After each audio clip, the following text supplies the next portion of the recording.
All right, everybody, welcome out to the Lager and Guys Craft Beer Show. It is Tuesday, January the 21st, 2025. Jersey Johnny coming at you with me, as always, is none other than Mr. Beer Samurai. Say hello, Mr. Samurai. More What are you eating there, Mr. Samurai? What are you eating today? little addictive freaking cookies. You're eating a little dick, did you say? What did you say? Little addictive little cookies. A little addictive little cookies. I'm sorry. You know, I shit, couldn't quite hear you. It's because you're getting old. Yeah, that's it. Or maybe it's all the crunching in your ear. That could be it. It could be a little combination of both, too. These things are so good. You get them at Buc-ee's, did you? Buc-ee's. Buc-ee's. First time at Buc-ee's was over not over the weekend, just before the weekend. I was on a road trip with my son. Maybe we'll get into that. Maybe we won't. We'll see. But God, these might go pretty well with my first beer, actually. Well, you'll have to find out. I mean, just eat one of them and see. Mm-hmm. And then maybe a second, third, fourth, 500th, whatever. Should have got more than one container, though, of those cookies. I did. One's gone already. There you go. Well, that makes sense, now. Anyway. Well, it's not quite what you're eating, but happy granola day. It's Happy Granola Bar Day. Happy granola bar day. Well, actually, I don't know if these count. These are like Fig Newtons, right? So that's not really granola. That's bar. not really granola. Yeah, it's figs I don't- and And a figs Biscoff. and cookie around the figs. And a Yeah. Biscoff cookie doesn't count either. I love your chair. You like that? I love your chair.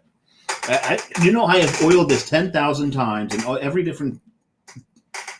I'm probably Maybe it's your ass. It might just be my bones creaking. It may Yeah, not it be could the be. It's chair. not the chair's fine. Silence. There you go. Nom, nom, nom. Yeah.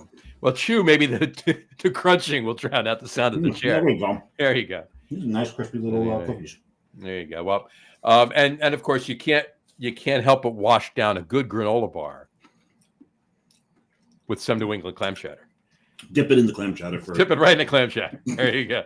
Happy National New England Clam Chowder Day to those who celebrate, of course. I'm also stunned right now because I just accomplished something which I think needs to be journaled What's that? and recognized. Well, I got a new USB cable, normal USB on one end, micro USB on the other for my old ass tablet. Your old ass tablet? Yeah, this thing, yes, an ass tablet. You All right. just put it right up there. It's fizzes. It's great. No, you put one end, and I put both ends in Mhm. first try. Well, kudos to you on that one.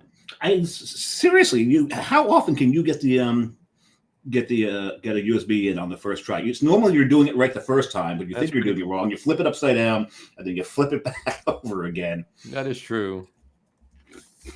Oh no, I was really, really shocked, and I can't say even proud of myself. I think it was just luck, just dumb luck. What's that? Emphasis on the dumb, doing it right. Why?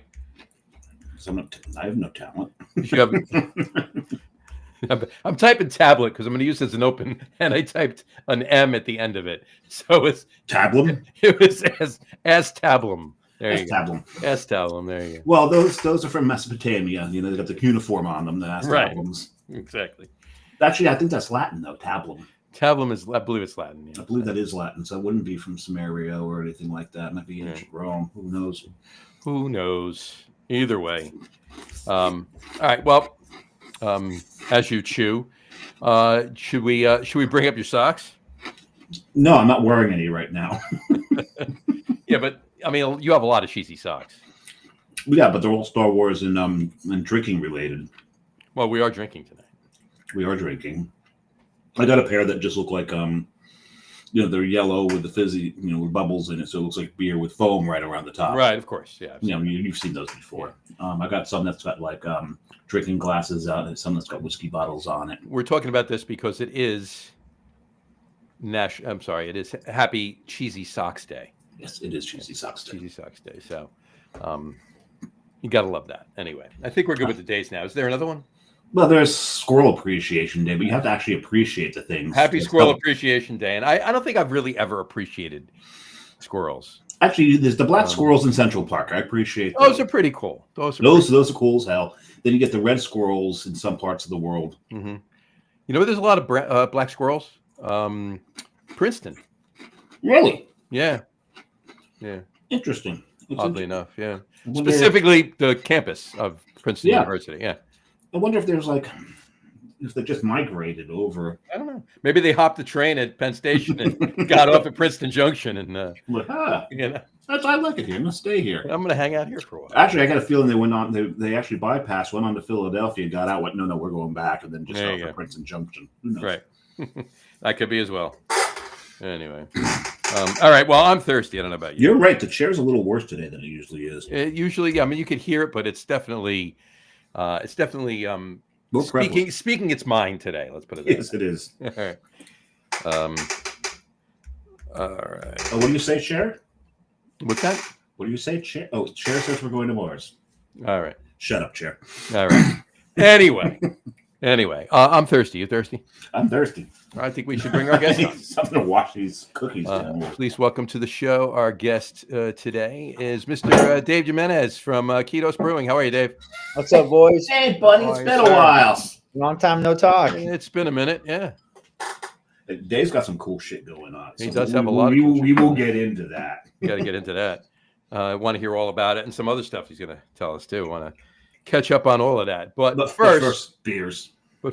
beer. Dave, what are you drinking? Which Dave?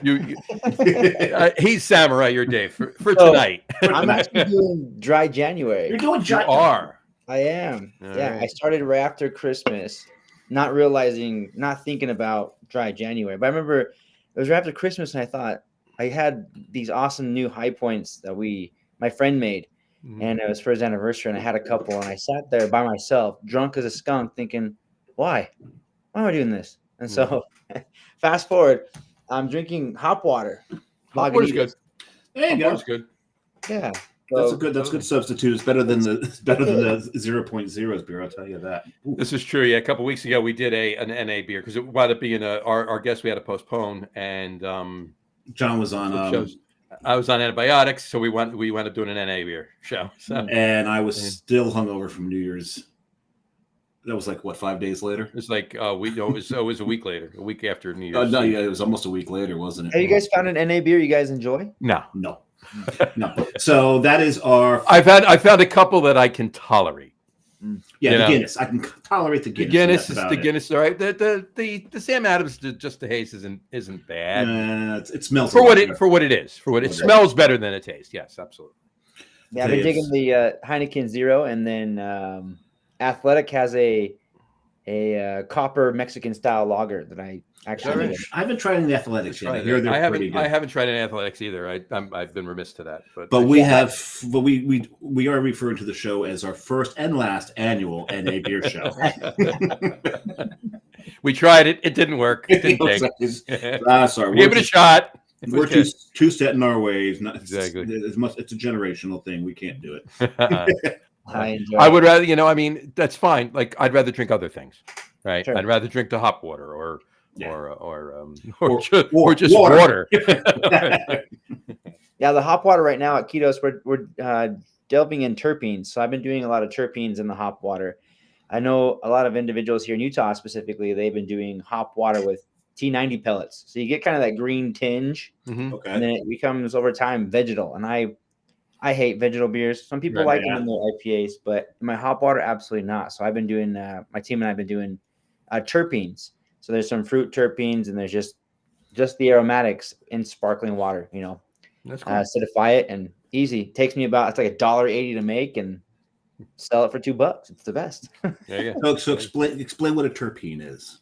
So terpenes derive from the hop oils or cannabis Okay. oils. So what they can do is, I use one called from Abstracts. So what they do is they actually take those the terpenes, the aromatics, and they actually encapsulate them in an oil substance, and we put it in some beverages. And we've been doing a lot in our double IPAs, and it actually kind of personifies that aromatic flavor and the aromatics, and then you get flavor as well. So a lot of peach in there, a lot of grapefruits coming out, and sometimes you can go dank. You can just get straight marijuana kind of tasting flavors, which is Interesting. unique because it smells like weed, tastes like weed, not weed. Not weed, not weed, no alcohol, no nothing. Just So how does it differ from hop oil?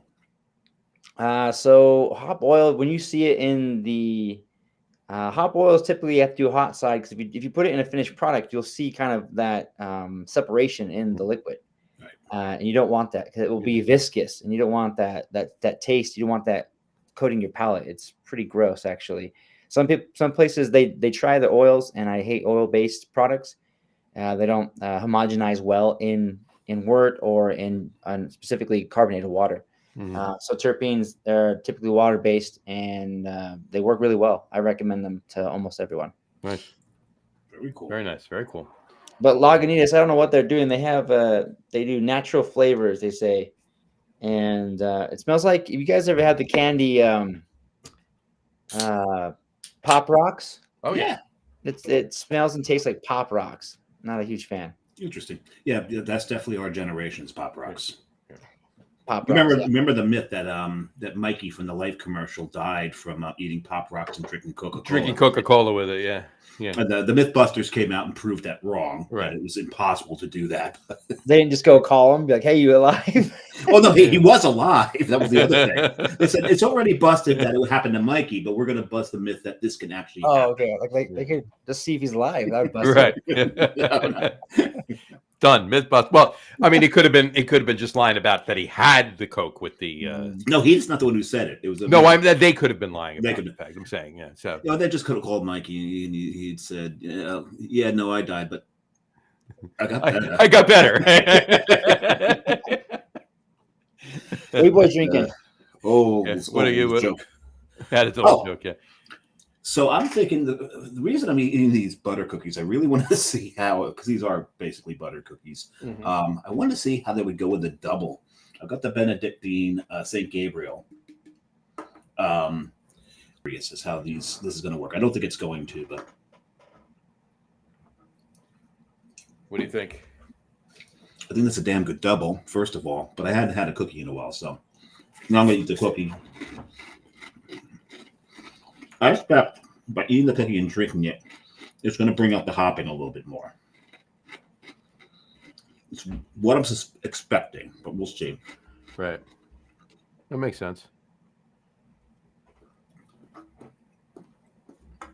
Anything? Actually killed the hopping. Kill the hopping. I was 100% wrong on that one. All right. And you know, I think Well, if it's a butter cookie, I mean, I was it's going to gonna- say that's one thing. That's the thing. Being a butter cookie, that's probably what killed it. Absolutely. Now, if you were drinking a diacetyl beer, yeah, No, that'd be or a glass of diacetyl, I think they would have gone. I think they would have gone swimmingly. I've had that beer before that you just mentioned. I think it's called glass of diacetyl. It's actually called that, yes. So my first beer, you were in yours was Oregon. My first beer is hailing from Seattle, Washington. It's Bizarre Brewing. They're Helles. They're Folding Water Helles Lager. Ah, very nice. Yeah. Seattle. There's portions of Seattle that are quite bizarre. Cheers. Cheers. Salud. Salute.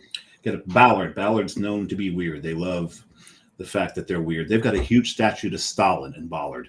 Is that right? You know why they have that statue? Why is that? Someone found it in a dump and they were going to just find another way to discard it. They're like, no, we'll take it.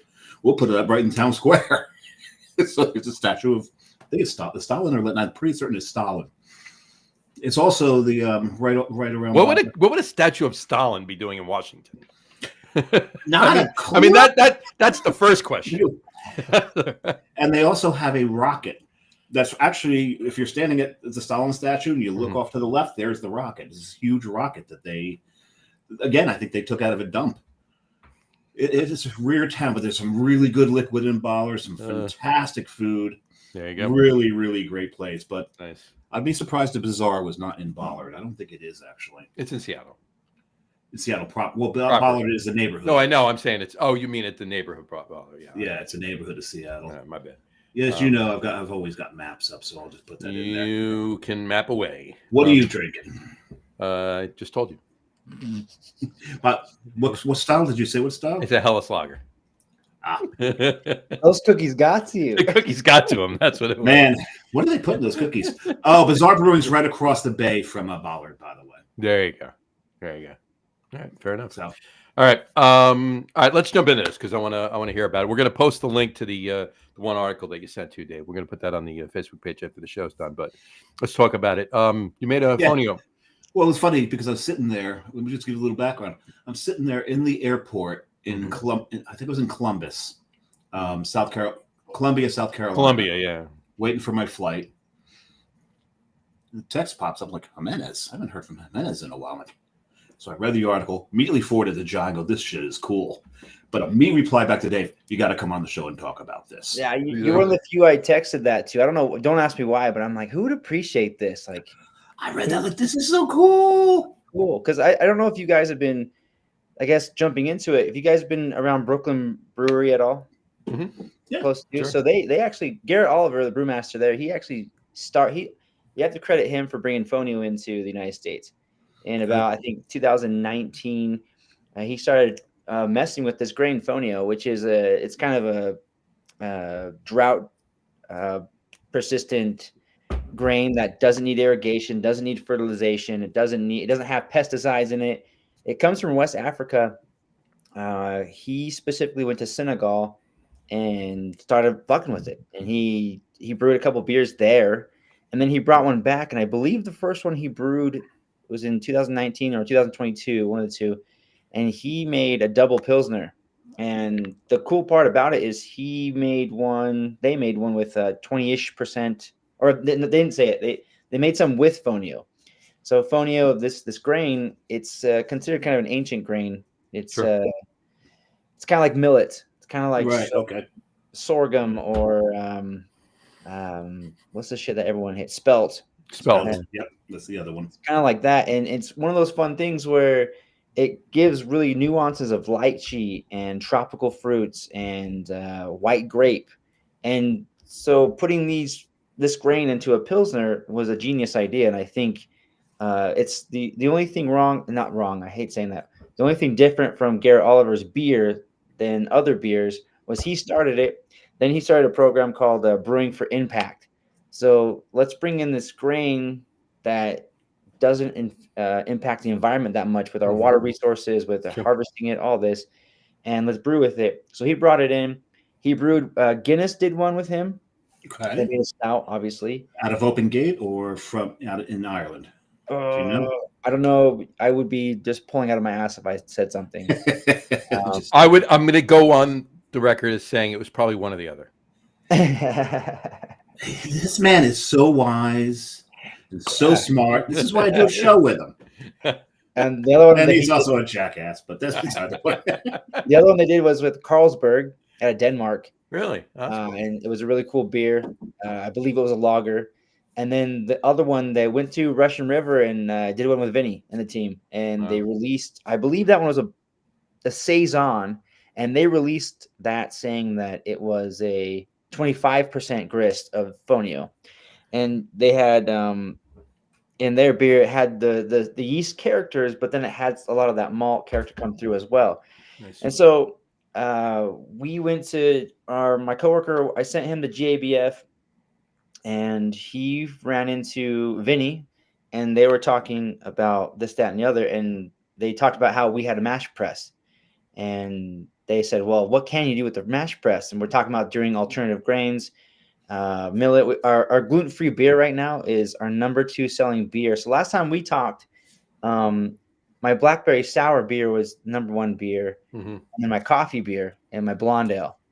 And coffee beer, blonde ale, fuck them. It's gluten-free. It's a blackberry sour, gluten-free, and the beer we call creamsicle, which is basically like that orange creamsicle popsicle. Right. Mm-hmm.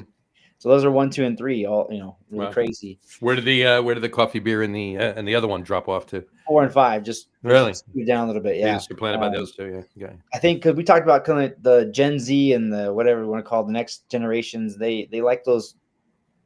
They don't like beer flavored beer. They like their foofy beer. Yeah. Right. So the creamsicle. And they don't like fattening beer either. Yeah. So the cool give them 10, 15 years. They'll come around. They'll come back. But, be married for 5 years. 5 years and see what happens. Well, that's a different story. Give me 5 months. So let's see. We talked to Vinny about it. He's like, yeah, our beers.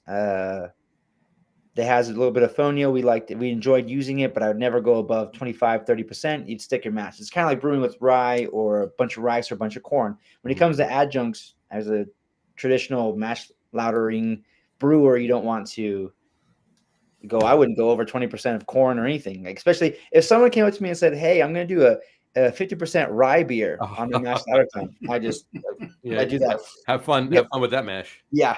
Have fun with that 20-hour day. Yeah. Fuck. But have fun with putting about 900,000 pounds of rice hulls in there. Yeah, all rice hulls. Yeah, that's like tasting rice hulls. But the cool thing about ketos with the mash press is I can without even skipping a beat. So the biggest mash press, I haven't done it, but before my time, the brewmaster, the head brewer, he did a 95% rye beer. God. Wow. And I'm telling you, it didn't stick. There's no sticking you can't stick a mash. You can't stick in a mash press. Yeah. No. So it was the gummiest beer I have ever had in my entire life. Was it good though? Gummy, but good. No.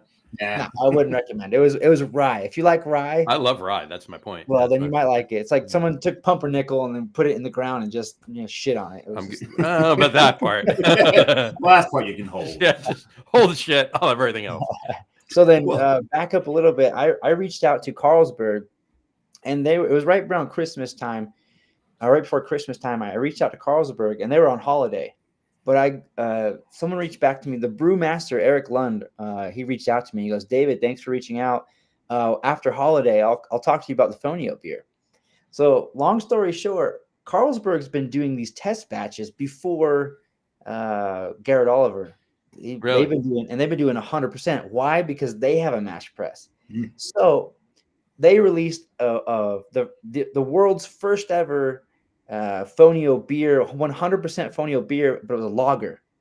And they shared some information with us. We were looking at it. They only made about, I think, if I recall, it was only 2,000 bottles of it. Okay. But it looks like a wine bottle. It kind of comes out champagne-like. They made it very carbonated, and they loved it. They loved it. They said they do it again. They were giving us, we learned some tricks to it. So to nerd out real quick, all the flavors Nerd away. all the flavors come from the malt. So I put in my beer, in our beer, we put in 12 hectoliters, which is about 10 barrels. Mm-hmm. We put 32 ounces of hops, period. That's it. And this is one of the most aromatic beers I've ever made. We've never made. It came from the malt. Anyway, so we made... How big a batch? We made 12 hectoliters. Okay. So just 10 barrels. That's the smallest we can do. Mm-hmm. We did 100% Fonio. It came out like, I'll send you guys some pictures, but it came out like sand. It was milled. It looked like sand. It was a bitch to use. It was gritty. It looked like when we were mashing it, it looked like grits. Okay. So it had this consistency of grits. I love grits. It is delicious, but not when you're trying to make beer out of it. And then you take your butter. No butter. Just put some diacetyl in there. Right there, you're good to go. Cheddar cheese and bacon. Yeah. So we did our research. And go ahead, John. Sorry. I was going to say I prefer shrimp in my grits, but that's what you said. True. Same. They hate it when he does that. Then we went to 100% Fonio. We did the labels and everything. So I actually brought one for you guys to show it off. So this is our Fonio beer. Very nice. I've been working on trying to rebrand Ketos. We're trying to push into this big K. Big Ketos. I've got the shirt with that K on it. There you go. Little description of it, kind of cute, and it's you can't really see, but it's gluten free. Yep. So the cool thing about this is we made it to be 5%, so we can it and sell it on draft because Utah has weird laws. Yep. But we made it. It's a gluten-free option, so we talked about NA beers earlier. How some NA beers are just like, fuck, it's just not beer, and some gluten-free beers the same thing. Just as once you take the venom out of the snake, it's just not. It's not snake. No. So this is a gluten-free beer that tastes like a beer, but kind of tastes like a wine. Right. Let me show you. So this is, again, 100% Fonio. The grain was kind of, imagine sand, like pinkish brown sand. That's how the Fonio looked at. I'm going to show you what color this beer is. If you guys can see.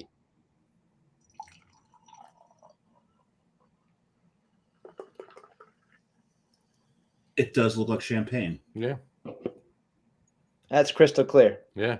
Wow. Yeah. That's crazy. that is great for work. You can tell them you're drinking water. Dave, you're always thinking. You always thinking. The noodle's going. Not just a hat rack, my friend. But it smells it has lychee, tropical fruit, and white grape. So it kind of smells like a wine, kind of like a vino verde, like a green wine. Oh, And it tastes kind of like the mouth feels like a sake, almost really? rice-like. Oh, really dry, huh? I wouldn't say, yeah, it's not quite umami-ish, but it's got like that Okay. rice flavor, like rice mouthfeel. That's But interesting. it's so the only shitty part is we haven't been able to figure out how to get good head on it, so it kind of looks still. That's figuring that out. No, just never mind. Like I said, that's another good. That's another reason you could probably drink it at work and get away with it. But I mean, it's if you were to put sake and wine together, that's what this beverage is. So Fonio. That's now the question is, with the process and sourcing the grains, what your profit margin on this? Is this something that is commercially viable for you guys? Yes, because of the gluten-free market. I think if we were to market to the specific audience of gluten-free, then yeah. If you're going to put it against other session beers or even just typical lagers, absolutely not. I don't think so. It's about two. So right now, BSG or Brewer Supply Group, one of the bigger chains that bring in malt for the United States. Use them. But yeah, they just brought it in November 26th, 27th. They just launched Fonio. So you can buy Fonio. Commercial brewers can buy Fonio right now today through BSG. So that there's outlets for that. So you can do this. Did you get them from BSG? We got ours from BSG. We were their guinea pigs because we know the sales rep. Well, our sales rep from the West Coast real well.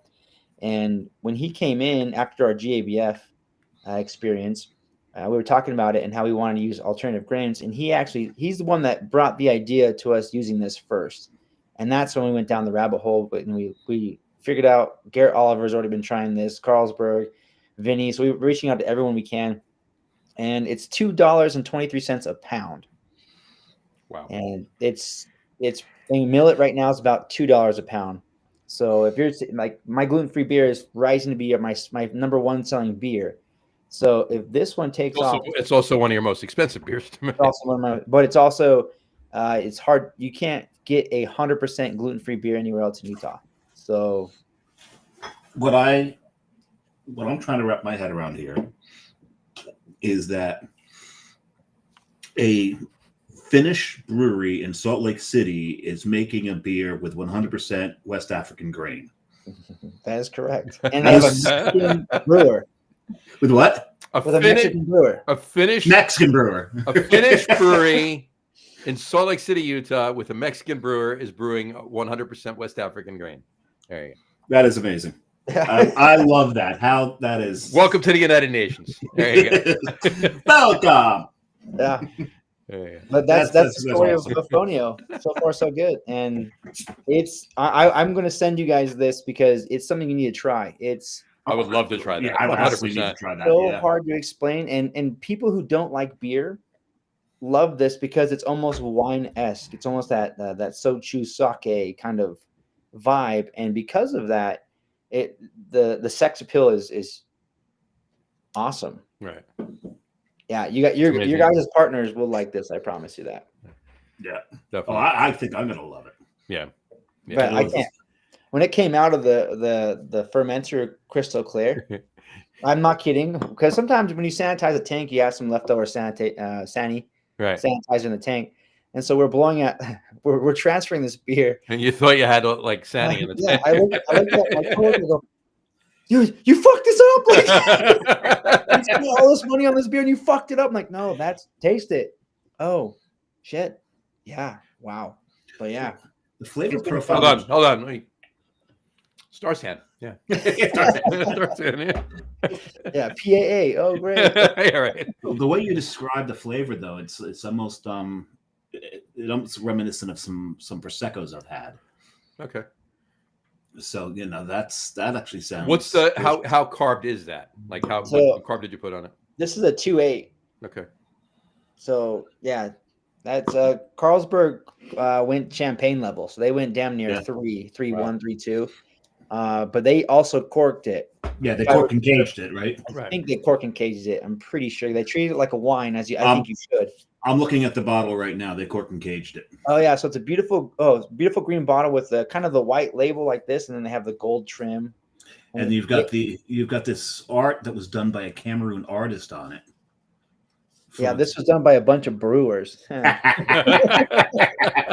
that one, yeah, as you can tell, I've been doing a little research while we've been going on. Yeah, if you guys can show your audience that beer, that the Carlsberg, even the Brooklyn beer. We'll put the link up to the article that you sent, and we'll also put up the Carlsberg. And the only thing is the Carlsberg one and our beer are the only gluten-free and 100% gluten-free Fonio beers. Mm-hmm. Now we're not the first ones to use Fonio. That's I credit that to Garrett Oliver as far as I can. Our research shows, but again, they can only do 20-25%. But I don't think this guy, right? You're talking about? That's the one. Oh yeah. You just look for the hat. He's always wearing that awesome hat. Those awesome hats. I just had to piss Dave off because I always put a selfie or something. Yes. Don't mention anybody else, please. But yeah, what you don't have one with Vinny? I don't have one with Vinny. I don't. I actually don't. I don't have one. Saved. But if you guys get a chance to try that beer or see it, try it out. Those beers, unfortunately, don't showcase Fonio all the way, but they will help show off a little bit of that Fonio. Because a lot of these beers that other people are making are saying that it's got nuttiness to it or kind of biscuit flavors, and I don't get that at all. So it's got to be from the other grain they use. It's coming from the other grain, sure. Yeah, Brooklyn's calling it nutty because I pulled up the Brooklyn one that they did with the Olele. Yeah, that did they do it? Did they do it in 2019 or 2022? It's one of those two. But it's they're calling it Fonio white beer. So I think it's that. I think that one was a double pilsner, if I'm not mistaken. They're just calling it white beer. They're not giving it any other kind of. And this is on the Brooklyn website. You can order it through Drizzly. But this is probably, I don't know how old this article is, but style they say is white beer. White beer. Yep. And we asked Brooklyn Brewery, we asked if any of their Fonio beers were gluten free, and they responded with us. Unfortunately, none of our beers are gluten free. So that just tells me it's not 100% Fonio. Not 100%. Yeah, exactly. We got one quick comment here. Brian Boak, cheers, Brian. Hey, Brian, cheers. There we go. Yeah, no, I used to Garrett Brews amazing. He comes up with amazing ideas. They used to do the Brewers. They used to have the Brewers Reserves that they released every other month, I believe. Yeah, it was every other month. And I went over to a bunch of those releases, and they were just like he did one. I'm sitting here racking my mind trying to remember the name of it. I just can't. It was probably in 2015, 2015 or 2017. I'm not sure which, but they did. They had like 5 spices in this. It was an amber, but it was like basically a strong ale, but it was spiced with like I want to say Middle Eastern spices, but spices. Most spices are from the Middle East or Far East or whatever, but and then. But what he did was he always did something cool at those nights too. He had these this one company come in and had all of these raw spices out, and you could actually go around and do your own spice blends. And you went through and you figured out exactly what you wanted and how much of each you wanted, and you basically left there with 1 or 2 bottles of your own spice blends or whatever. That's really cool. It's kind of cool, Another one he had he had I don't know something. It was cheesy or something like that. It wasn't in part of the beer or whatever, but he paired the beer that it was releasing with grilled cheeses or whatever. So he had a grilled cheese night, and he had these raclettes and other grilled cheese makers in the brewery setup, and you went around and ate them too. It was really cool. But he comes up with a lot of really cool ideas. So the fact that he did the Fonio, I'd like to try. I'd like to try his too, and the Carlsberg if I can find them, if they're still available out It's there. very limited. Right? That'd be very hard. I mean, I don't That's know what I'm saying. I'm sure I won't. I would Yeah. love to though, but But they opened one when we met with them. They were opening one, okay. and they said, "Hey, it tastes great. It's fine." And how old was it? They had so they released that, I believe, in July of last year. Okay. I could be wrong on that one, either August or July, but so they let it sitting there for almost 6 months, and they opened it, and it was lagered. They treat it like their cellar, treat it like a wine. I wonder what the oxidation rate is where it starts to deteriorate. I didn't ask that question, but I mean, For me, it was about 35. Oh, If you started to deteriorate at 35, yeah, that's where it started. you're It's been a nothing now. downhill slope. No. I am really curious as to how long a Fonio beer would last. So you guys going to put some down to test that, or we made such a small batch that we didn't you can't realize how afford to? No, we're gonna do this again. It's flying off the shelves. Actually, everyone's wanting to come try this, and it's one of those beers where when you grab it, you taste it, and then you kind of do one of those Because it's one of those things where you it doesn't taste like what you're drinking, right? Yeah, like what you're looking at. I call it a callback. So every time you see someone, you release a beer and they do a callback, like what the fuck? I have to. What was that? Right.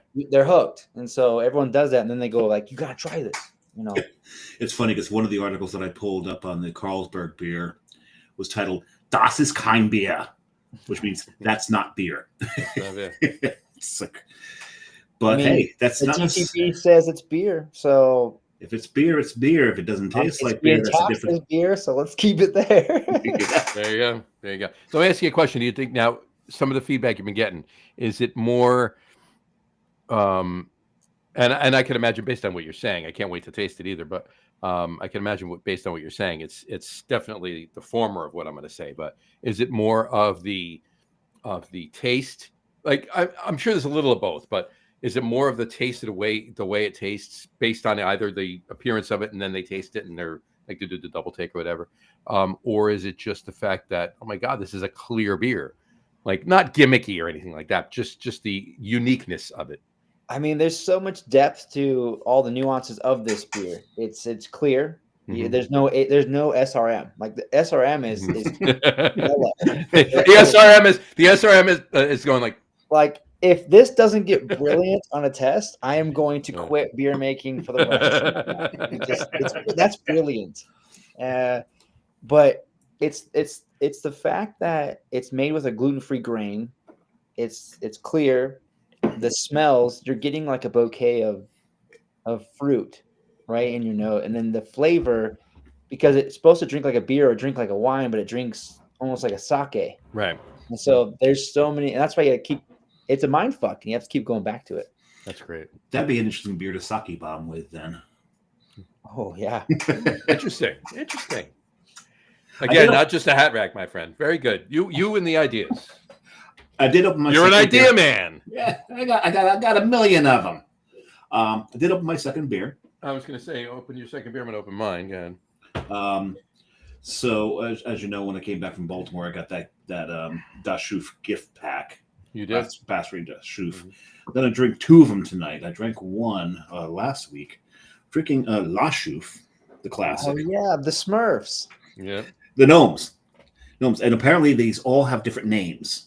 Mhm. All the different gnomes. But All the different gnomes have different names. Yes, they do. But I'm drinking it out of a glass that I got just 2 days ago. I was at Terrapin Brewing.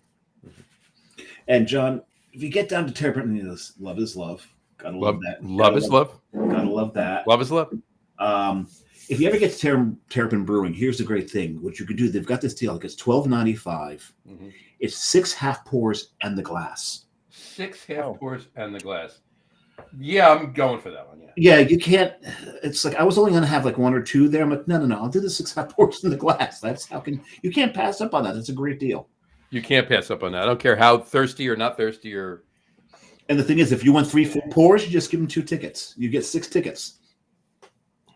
They're just tear offs. You give them 2 of the tickets, and because there's one of the beers that I wanted, they only had it in a can, so that was 2 tickets. There you go. No problem. That works. And when they pour, they're really good because they know that this is conical. Mm-hmm. So a half pour is to about here, Mm-hmm. right? Because they know it's conical, so they know this is about half. You can't beat that. That's how can you beat that? Yeah, that was great. There you go. And they're a classic brewery, so sitting in that brew pub, that tap room was pretty cool. Yeah, they've made some interesting beers over the years. Terrapins. They're Moo-Hoos. So was it the first peach beer I ever had was with their Maggie's Peach or something like that? Was it? Yeah.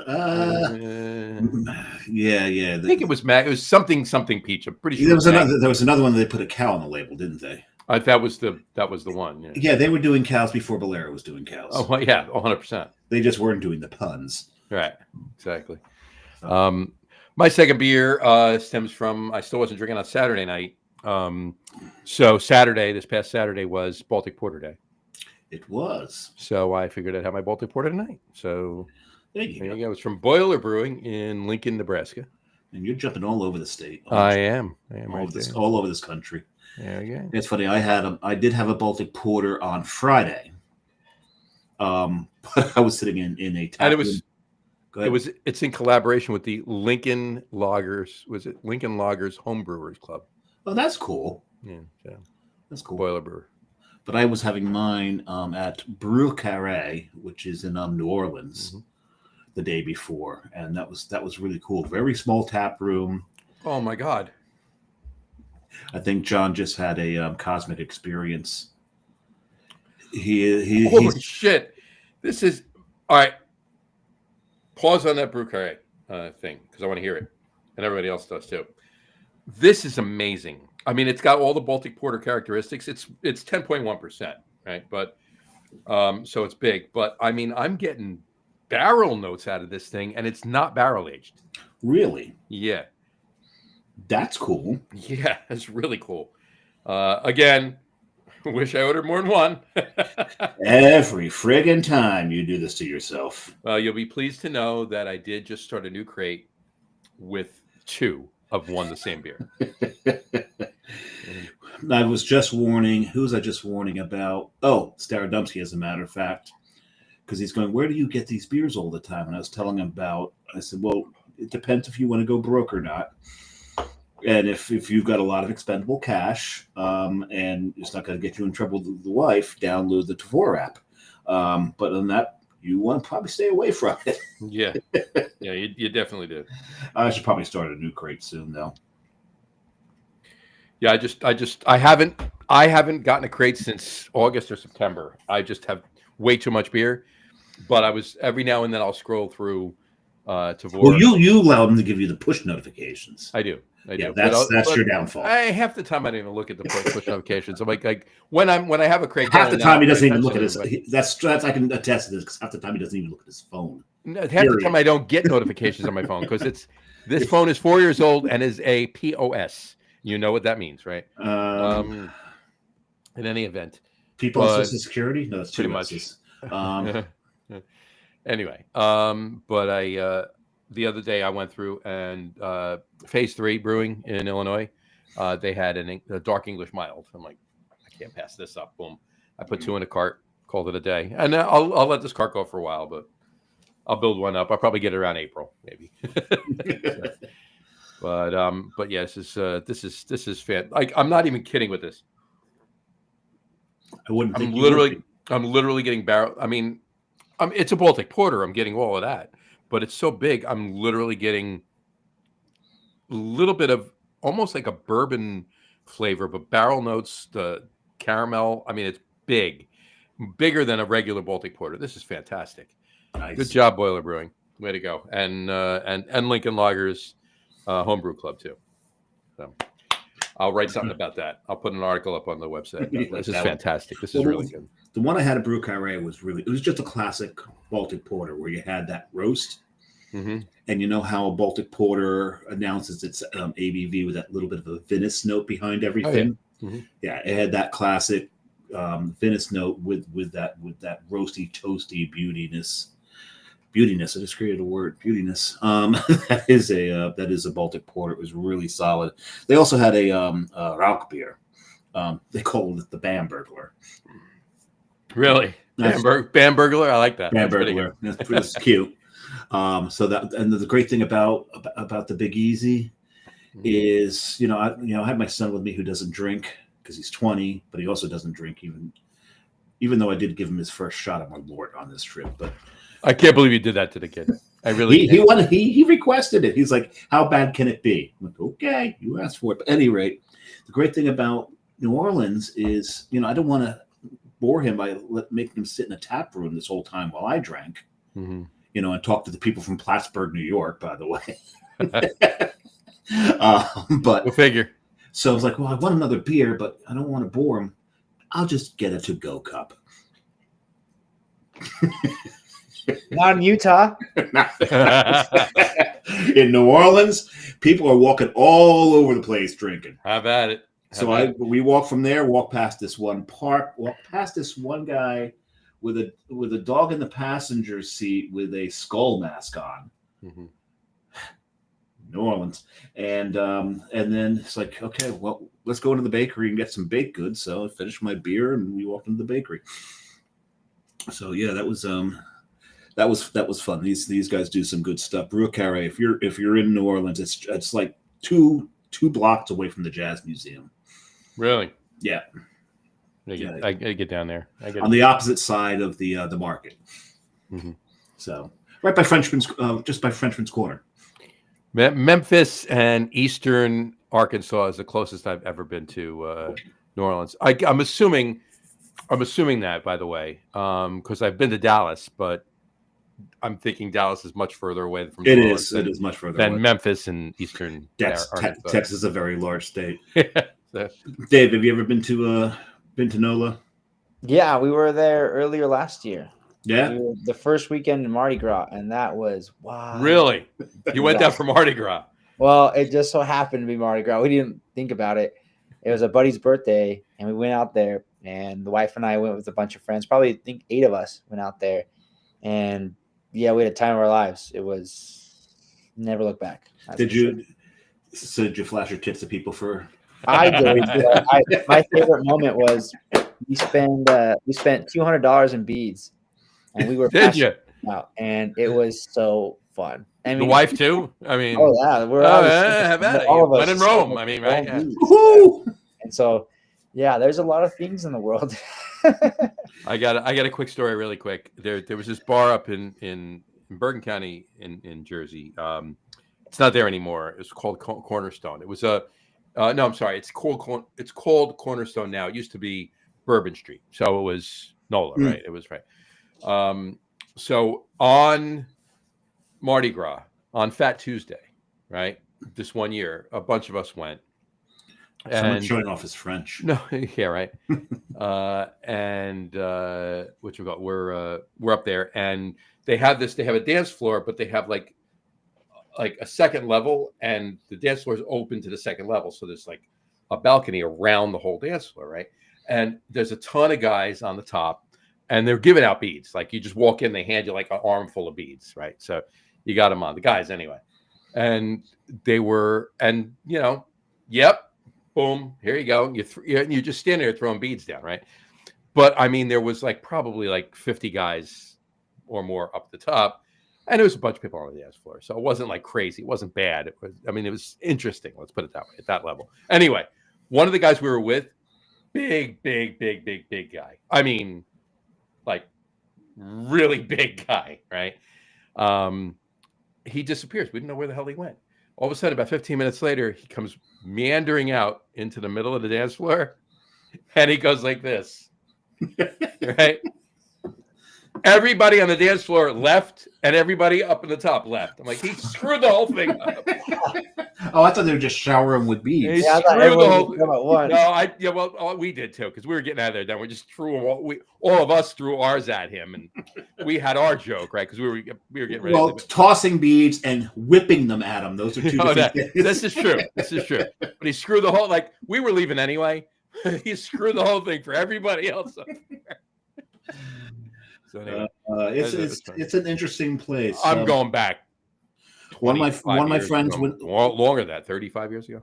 One of my friends went there with a bunch of guys who had a lot of money, and he wound up running out of money real quick. So he's sitting outside one of the grocery stores with a sign says, "Please help, I have no money for beer."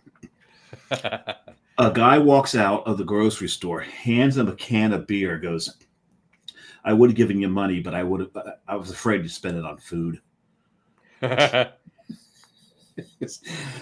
New Orleans. It's a special place. Oh no, it's a special place. Delicious place, Bo. 100%. The A what place? He Delicious. said delicious place. Oh my God, the food. Amazing. Today for lunch, I purposely made a salad because I'm like, man, when I get home, I've got to eat a vegetable. I really need to eat a vegetable, and it can't be, like not wanting gumbo. It's just, oh God. Anyway, food there. Anyway, all right. So what else has Kitos been doing? Yeah, so last year was pretty epic. We for GABF we took home 2 gold medals. Amazing. For what? Which beers? What category? Our blonde ale. the coffee ale. I mean, The coffee did advance, but didn't make it to the final round. That one I'm hell bent to get somewhere. I really want that one won GABF in 2018. So when Kitos was first opened. So 6-year drought, but my team and I, we took home 2 golds back to back, actually. Nice. For our pale ale in the English ale category, English pale ale, and then our blonde in the golden or blonde ale category. Nice. So, Very nice. Awesome. Utah took home, I think we took home 5 medals, and 2 of those were ours, and they were gold. And I was in South Utah at the time. My coworker was at GABF, and I'm watching it online. And the town you're in South Utah. Why didn't you just drive over? I mean, I should have. You were like 2 hours away at that. I was doing something else that obviously was way more important. Way. And I remember there's probably like 30 people in this town, and I was screaming my head off. I was screaming so much that because the medals were back to back, I actually missed the second one. So I called my coworker, and I'm screaming and yelling and crying, and he's putting up 2. You can't hear anything, but he's putting up 2, and I'm just like, what? And he's like, rewind. He texted me, rewind. And so I went back, and so I had to go watch the second one, and I called my wife, and I still don't believe it. But yeah, we took 2 gold medals from GABF, and it was a brewer's dream. It was amazing. Yeah. That's amazing. Awesome. Congratulations. Congratulations. Awesome. Besides that, we're trying really hard to manipulate that mash press to do things that other brewers can't. We know how to make beer. We know how to make any style, but we're trying to push into the nuances of, like, we have a 100% oat IPA coming out. Oh, really? So we're gonna do when we did a 100% oat beer. You think your IPA is hazy? Yeah, you ain't seen nothing yet. It's hazy. It's a unique take on an IPA, but in this point in my career, I'm not going to do this. I don't think anywhere else. So we're doing 100% rice beer. We're doing 100%. So you found a home to a degree. Yeah, I have a home where I can experiment in a different way that most traditional brewers can't. So might as well try the best. I'm just trying anything. The Fonio. I mean, if I would have saw the Fonio thing, I'd be like, oh yeah, I'll use 20% of Fonio in a lager or an IPA and see how it turns out. But doing 100%, now that's something that most people can't say. Yeah, you got to give credit to your bosses to give you that creative freedom. That's. I don't know if he cares about the creative freedom as much as he just trusts us. No, that's the whole point. The fact that's what you give the kudos that he trusts you until you have that creative freedom. I remember when he hired me, I looked at him. I said this. I don't know why I said this, but I looked at him. I go, why would you hire me? And he goes, because you're driven. And I thought that. I'm like, I never understood that. And when I called him he was the second or third person I called after we got the 2 medals, and I called him, and all his response was, Yeah, I know. Like, told you so. Like, it doesn't. I expected more, but to his credit, But he's let me put in place it. People, we're all playing to our strengths right now, and I have a really stellar team but at the moment. your boss is Finnish, right? He is of Finnish roots. Yeah, that's okay because that's typical of the Finnish mentality. Like, yeah, okay, Yeah, it's whatever. Not even and that's them celebrating. Okay. So we made him take us out for dinner to celebrate as a team, and he was gracious enough to have us bring our significants and everything. And he likes Malort and Jaeger, and so we all had to do a shot of Malort. What's the difference? There is a big difference. No, I know. I'm kidding. One hurts worse coming out. Yeah, but the fact is, you're not sure which. That's the problem. No. It's Jaeger hurts more coming out. Malort will settle you down. Depends on how it's coming out. Well, yeah, which end? Right. Exactly. Yeah. I mean, I would have stabbed myself for it to come out and see how that works. But that's a semen collineal, isn't it? Yeah, right. Yeah, that's Kitos. We're just trying to come out with different nuances of beers and really hone into. I'm trying to. This is one of the examples of kind of recreating labels. I know it sounds pretty or looks pretty boring, but a lot of them have this big K. We're messing with labels, kind of rebranding certain beers, and just trying to focus on staying relevant. I feel like, I don't know about you guys, but in the East Coast, I'm seeing a lot of the craft beer scene kind of taking a dive. It is. You have to not only pivot, but you have to have your hands in multiple facets of this industry, or else you're going to die. If you're not keeping up with the trends, you're dead in the water. Well, I tell anybody I know is going to Salt Lake, I tell them there's 2 breweries you need to get to. If you want the clean, classic styles brewed to near perfection, you go to TF. If you want to see what you can do with beer, if you want to taste something different, get your ass to Kitos. They're having fun with what they're doing. And if you like pinball, get to Kitos. Oh, not that again. Shit. Pinball. But I tell them these are the 2 breweries you need to go if you go there. Oh, thank you. That's very kind of you. Yeah. Right now, Kitos has a really great team, and the pinball machines that were in the main tap room, we've actually moved. Have you? So they're kind of tucked in it's kind of like an arcade gallery sidewall. Did you piss off the pinball enthusiasts that visit? No, but I got my way. I kicked them out. So now they've been shuffled. The tap room is a tap room. The pinball arcade is the pinball arcade. Thank you. If viewers, if you want to hear more about that, watch the last time Jimenez was on the show. It was actually in 9 days. It will be a year from that last show. So yeah. Oh wow. It was January 30th last year. Yes. That's I still, my therapist and I still talk about that experience. Oh, that's hilarious. That's great. That's enough. Wow, Man. We're at a good level right now. Emotionally harmed by pinball. Yeah, I call it clicking and clacking. So instead of raindrops or little drops from the faucet, it's click, clack, click, click, click. Yeah. Oh man, no, I really do. Anytime anyone's going, I said 2 breweries. These are the 2 breweries you need to hit. Absolutely 100%. Yeah.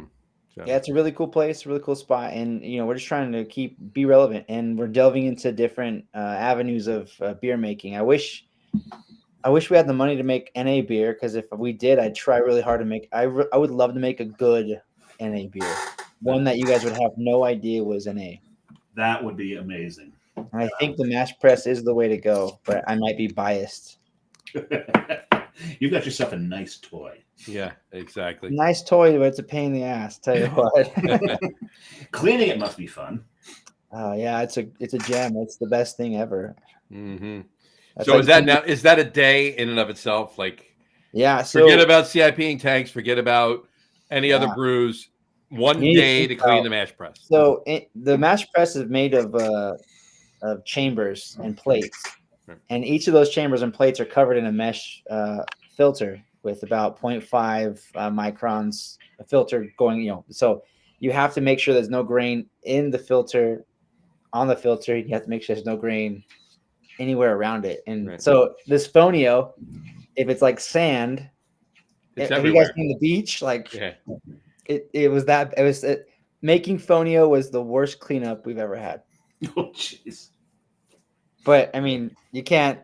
I do it again because it's just so. Yeah, look at it. I mean, Yeah, when the results. Yeah, it speaks for itself, and it's a really cool new product. But that's the love of your labors, right? Or and whatever. when you knocked out when you were transferring, I mean, you look at the site class and you look at you're transferring. I think was it clear? Did you know it was going to be that when it went into the fermenter? I mean, remember when I told you it kind of looked like grits to a Yeah. degree? That's what it was. It had Particulates and stuff like that in it it. had or- particulates. We didn't get a lot coming through, Yeah. but it did have that color. It like clouded it up enough Like that it you was couldn't like tell. Milky. milky. I was gonna say like milky. sandy milky. So not, but you could tell if you look at a liquid, you see kind of it looks grainy, gritty, Mhm. Yeah. but it's not because we didn't have a lot of schmutz go through it. Just it was so fine. That's a that technical term, folks. It Schmutz. is. It's absolutely empirical metric. Yeah, But the But, yeah, I imagine it's kind of like So it Like- basically like- said like- it, like when a wave crashes and starts to recede.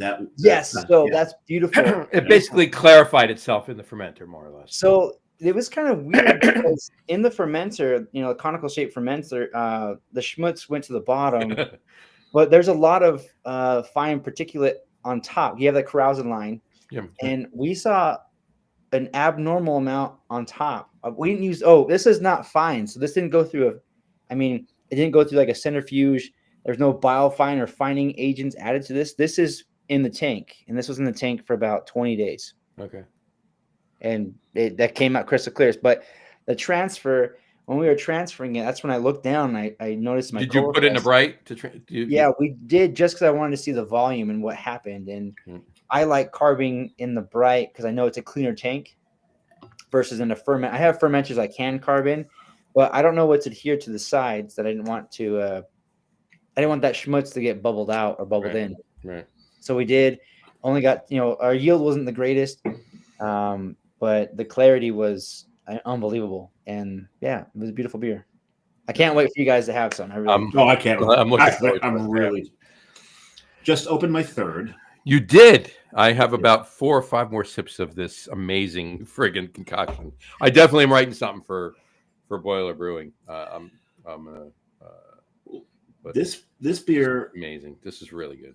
So anyway, I think this next beer was a very important beer to the United States because it introduced us to Belgian IPAs. it did. This and Belgian IPAs for a while there was a rage on the Belgian IPAs for a little bit, and then it fell off, and not a lot of people drink them anymore.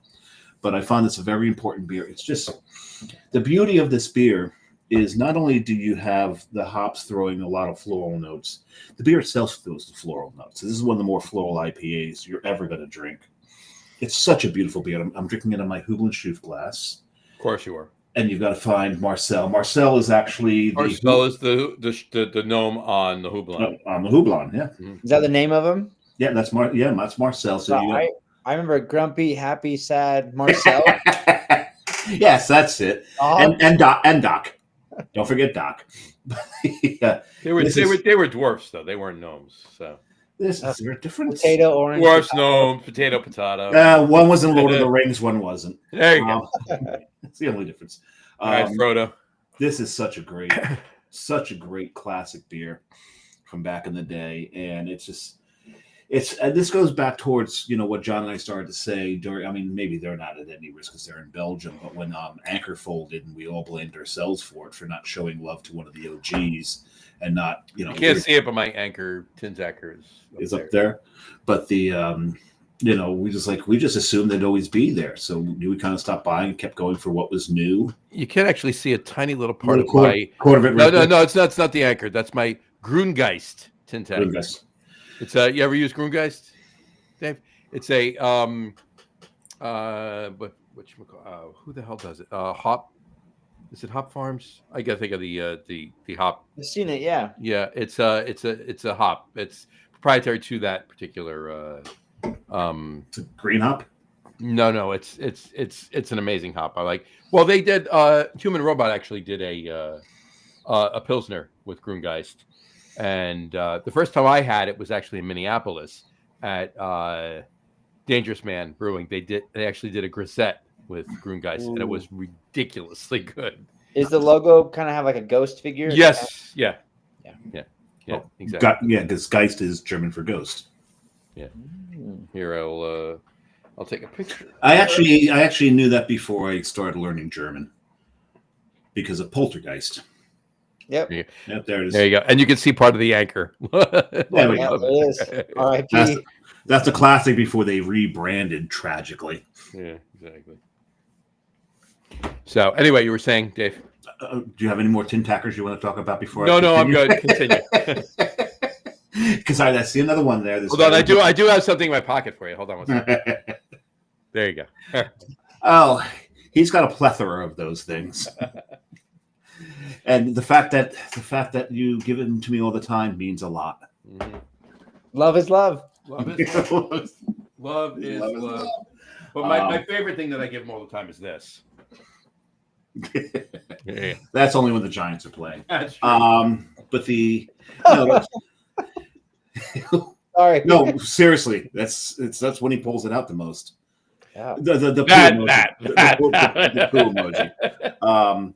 But what I was saying is, we went on this thing where you got to show love to the breweries that you started to take for granted, because they'll go away.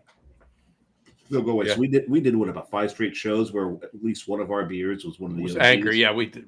Yeah, absolutely. So I got to do a Pacifico, just Pacifico all day. Is that a kitty? Yeah, she's not leaving me alone, but yeah. What's her name? Her name's Tesla. Tesla. Tesla. He's 12 years old, so this is before Musk was huge. I was going to say, you had Tesla before he did. So Yeah. yeah. He was Not before Nikolai did, but before Elon. So she's named after Nikola Tesla. Mhm.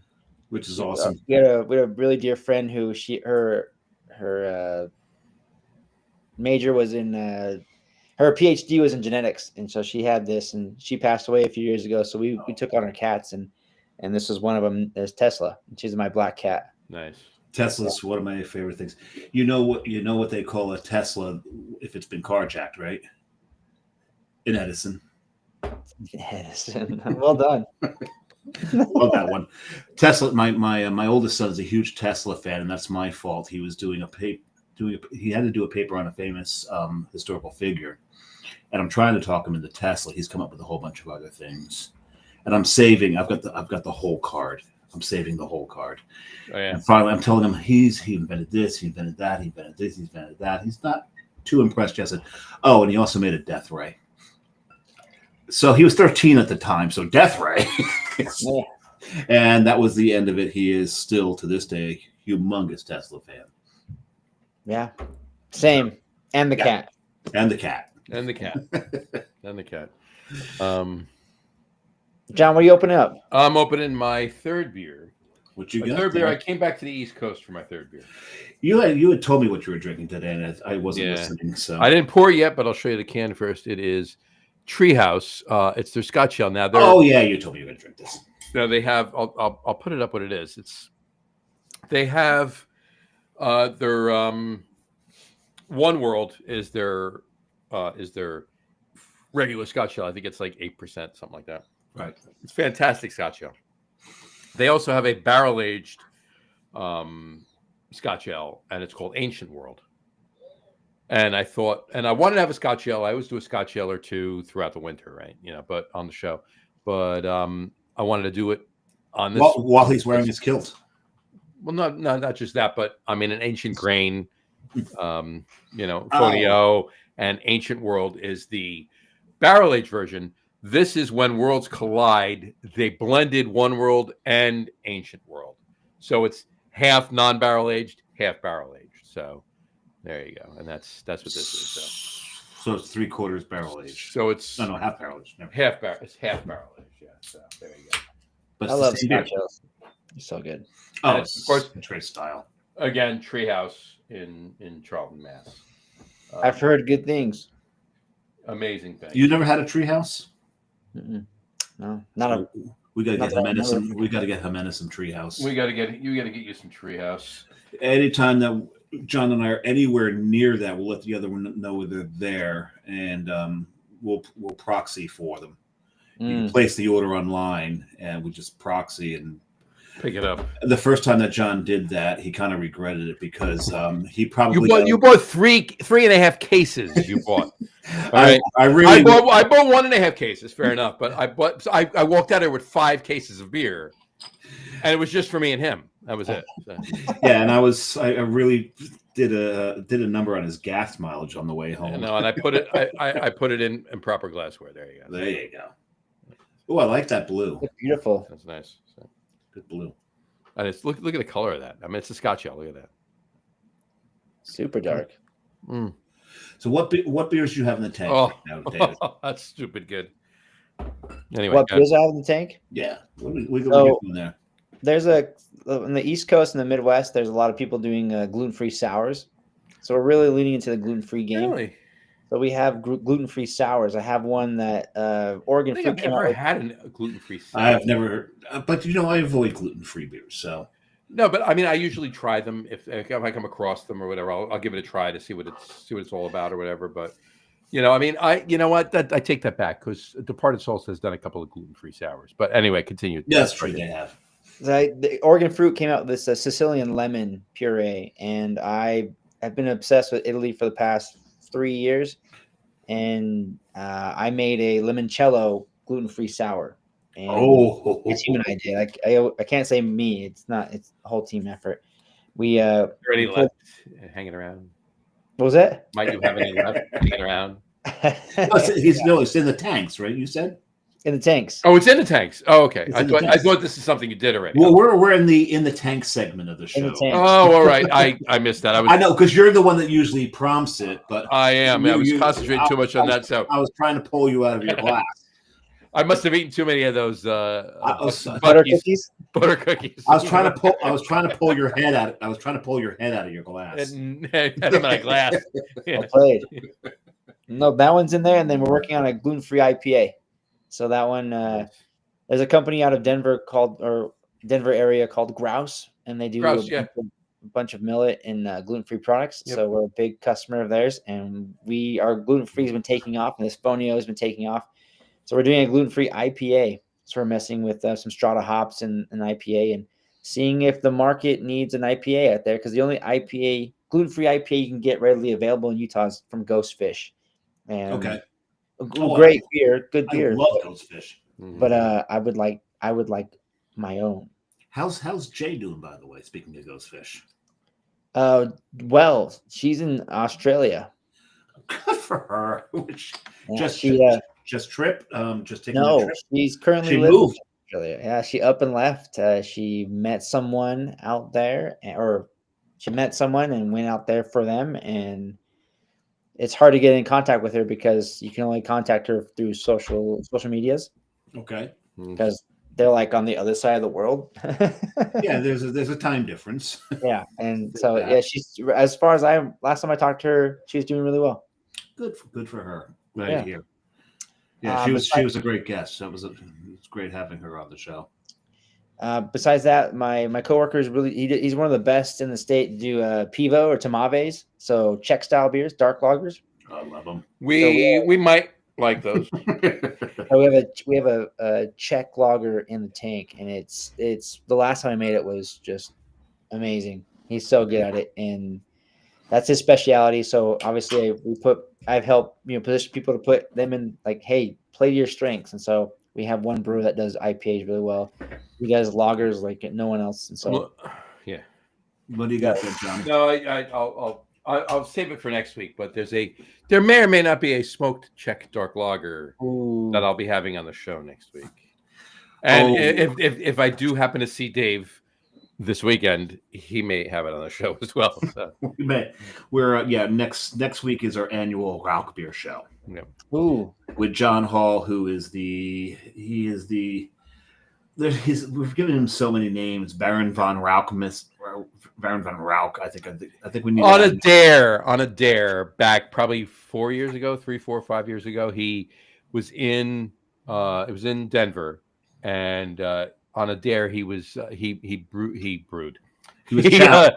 He was challenged to make a Facebook page, and he made one called This Week in Rauch Beer, and it's taken off. He actually has merchandising, and it's one of the bigger beer Facebook groups that there is. Yeah, And it's all about smoke. It's all about smoked beer. There you go. He has his glasses. This Week in Rauch Beer. Awesome. This will get some play next week on. Have you guys ever stockled a smoked beer? No, I have You know not. what stockling is? Yeah, Beer stockling. I haven't. The Hot poker. the hot poker. Yeah, I've never done it to a smoked dark beer. So if you guys get a chance, let me know. I mean, you do something with like a 10% super, like a barley wine or something that's Imperial stout. big, even a stout like a barley wines. I haven't had. I've been fortunate enough to have it with a barley wine. It was a lower barley wine. It was an old ale / barley wine kind of a thing, which is right up my alley, right? But I haven't had it with a smoked beer. That would be amazing. Nothing that's super hoppy because we've stabbed pilsners before and it's the worst thing in the world. Don't do it. But a very smoked malt forward beer, I think, would be interesting. That, and then there's the Hot Rocks beers where they throw. Oh yeah, it's stone. They put stones in there. Stone rather than the poker. Yep. There you go. I mean, it achieves the same. I mean, it's just caramelization is basically all it does. Yeah. It's doing. Yeah, but the thing is with the poker, it's the metal as well Mm-hmm. adds something to it, where the rock doesn't have that. So It depends on how hot the poker is and how long you leave it in there too. I mean, it's gonna have a little bit of a difference between a steel poker or an iron poker, whatever you're using, versus rocks, right? But I mean, it's still gonna be close. But the thing is, the way you do the rocks is like you're leaving them cold for a while, so you're adding a little bit more smoke. Yeah, So that's true. That's true. Interesting. You're not just a hat rack, my friend. It's not just He's been proving that time and time again on this show more than anything else. don't get used to it. Don't get used to that. The name of the title of this show when it goes up on the audio podcast is Don't get used to this. Yeah, no, I'm just going to say it's not just a hat rack, my friend. But don't get used to it. But well, there you go. But don't get used to it. Yeah. So anyway, what's up with Tastemasters? So Tastemasters have kind of at a standstill the past 3 months, Okay. 4 months. Well, if you want to do another episode, I know a couple guys that wouldn't mind coming on with you. Yeah, not at all. That'd be awesome. Yeah, I need to make sure that you guys get certain beverages from Utah, though. That's what I really want to showcase.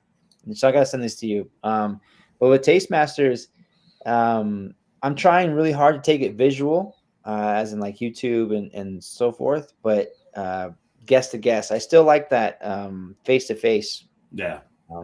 Podcasting. That's Right. where I'm really. I think I strive better. And then cheersing, just having that energy with that individual across the table. So I'll be honest with you. I understand where you're coming from, 150 million %. But the beginning of the show, like, I mean, I've done podcasts where we're sitting across from people, and it's the energy. It's 100% a give and take, and like from the get go, it's right off, right? But this, right? Like take. I mean, this is the third show you've done with us, right? The first 10 minutes of the first show, we built up to it, and then we were good to go. The second and third show, we were fine. You know, so the energy was there, and everything was fine. It's not a bad thing to do. You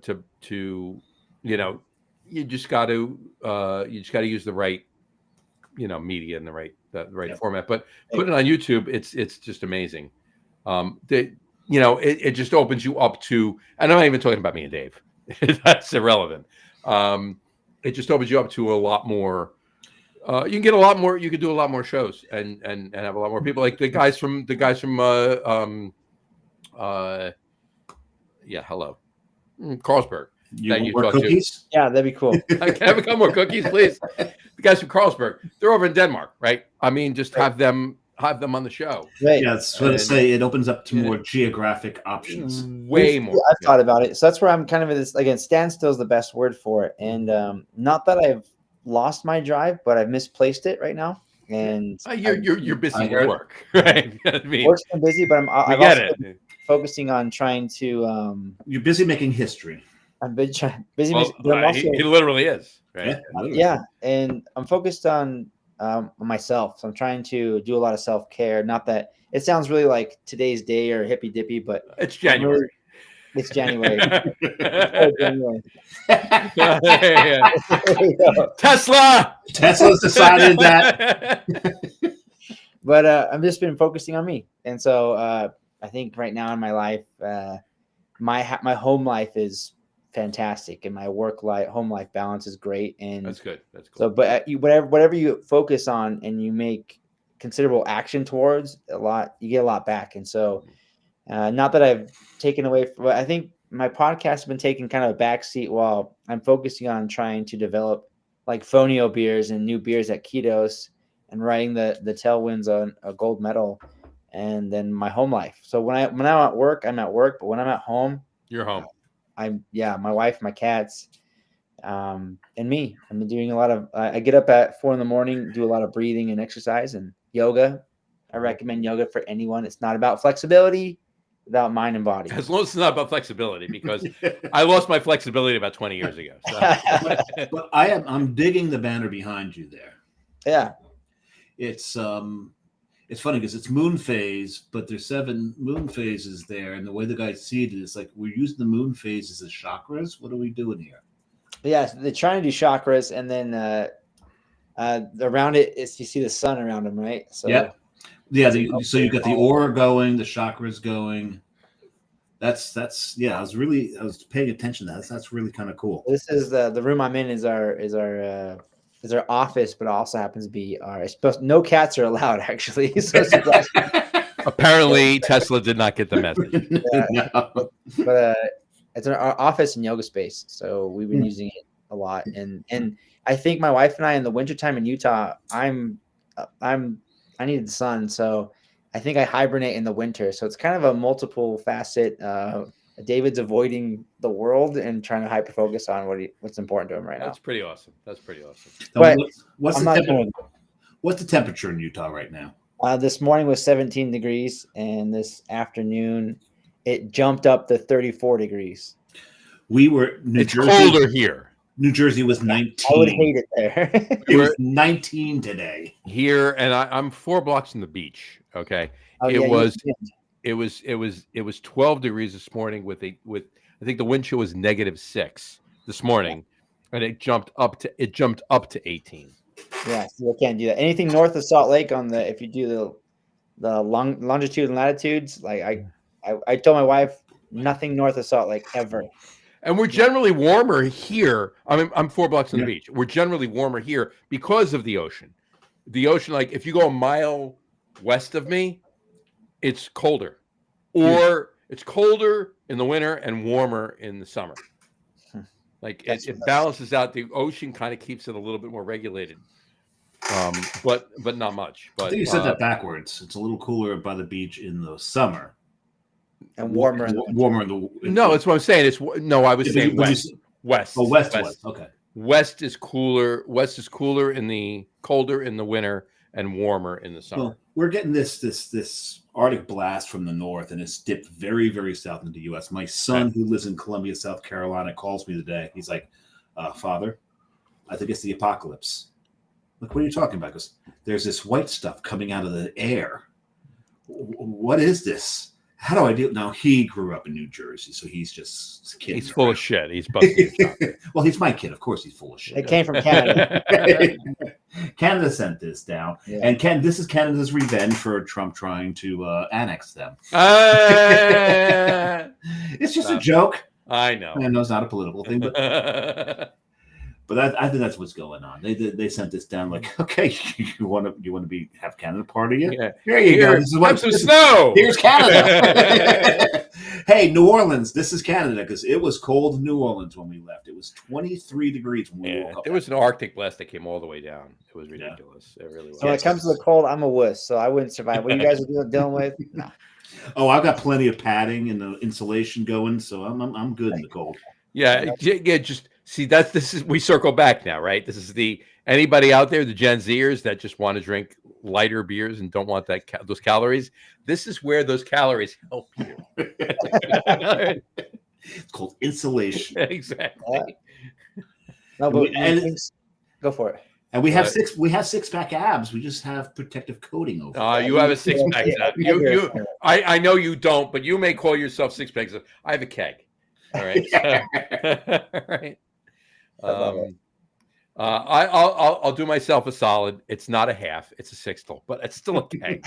It's not a six pack. So. Not a quarter barrel. It's not a quarter. It's getting close to a quarter barrel. But I might wind up in Utah. Kerry read an article how someone explaining how the New York City area is really just a self-made prison. Yeah. So it's like we need to get out of here. We need to get to Utah because when we retire, that's where we're planning on going. So. I may be able to do a face-to-face at some time, Dave.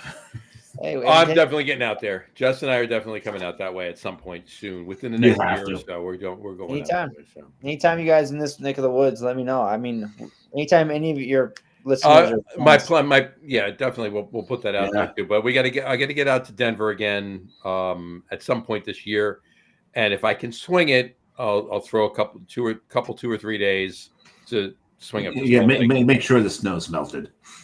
Well, no, it's not going to be late in the year or now. It's going to be in the middle. So, summertime. The best time. Summer, yeah. I mean, somewhere between somewhere between spring and fall in that. That's called summer. No, not including spring and fall. Oh, yeah, the time period between spring and fall. No, not including. I'm pretty certain we call that. I'm including those months. All right. Oh, I see you. Okay, I'm following you now. All right. I didn't have as many of those cookies as you did. All right, so we're good. There you go. Oh, speaking of, I've got cookies. Go eat. Actually, my food's downstairs and I smell it. These do not go well with it. I was going to say, but you know what's funny though? They would probably go fantastic with the last years that I've had. With that. Absolutely. You'd want to dip them in those. Exactly. I got to get up that way again. I got to get up to Worcester anyway. Worcester, if you will. I was going to say, you said it wrong. I said it wrong. And we might have a guest or two coming on from Worcester. And we have a couple we have a guest that we always have on the show, and a commenter, if you will, that we always have commenting in the show that would like royally roast you for saying for saying Worcester. And I got to meet one of those for the first time. You did. He's been on the show 19 times, but we never met the guy, right? So. The brew guru, John Starodomsky, I met him and he told me to tell you, I now have proof that Dave actually exists. The samurai is a real human being. We have no proof that Johnny actually exists. He texted me, and he said the exact same thing. He said, "Get your ass down here so I can prove that you exist too." He told me to say that on the show. But he's working tonight, so that's why he's not commenting or watching. Right. And our other major commenter is also got called into work tonight because he said he's gonna bullshit. Yeah, it's. I told. Well, the thing is, we have a bunch of watchers right now. I mean, we have people watching the show, but they're just apparently not commenting.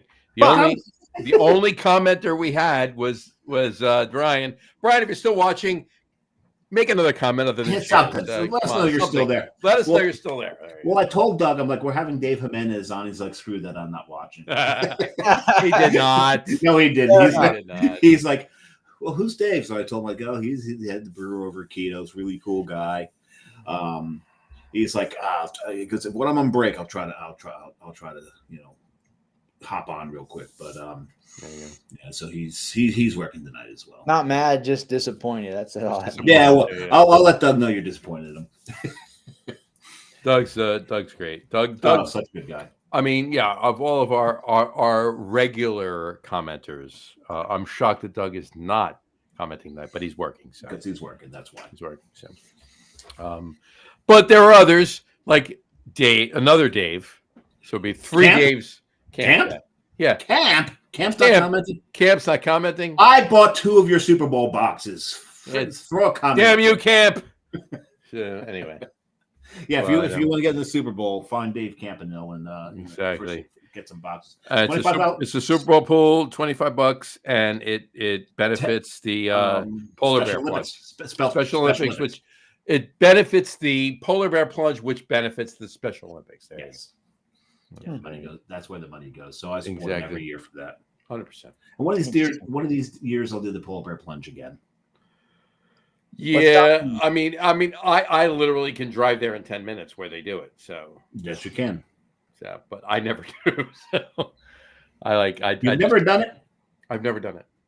I've never done it. If there was, you know what, if they did it on in Belmar, He is bragging about the insulation and the blubber to keep him warm, and he's Well, never yeah, done Let's it. figure out. Let's go. it's not a matter of being too cold or worrying about that. It's a matter of me getting my ass out of the house in that temperature to go get in the ocean, 10 minutes, 15, 20 minutes south of me in Seaside. But The trick to it is you start off really bundled up, and you get onto the beach early. First, you got to pregame. You've got to get your antifreeze in.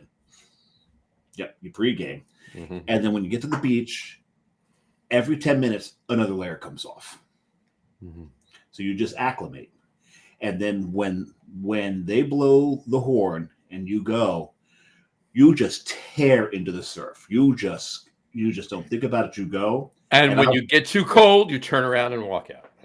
Well, Yeah. see, so the team that I was on, we had a rule. If you didn't go under, you did not go in. And we will pick you up and toss you into the surf. There was one time though, it was I think it was 19 degrees outside, and the water temperature was about 35 degrees. And we did make the call because It's always warmer when you do the polar bear plunge. It's always warmer in the water. water. There was one year where it was 40. The water temperature. You get in the water. You don't want to get out. You're comfortable in the water. You don't want to get. Except there was. The problem is the ambient air outside the water. And That's the wind's problem. blowing. Yep.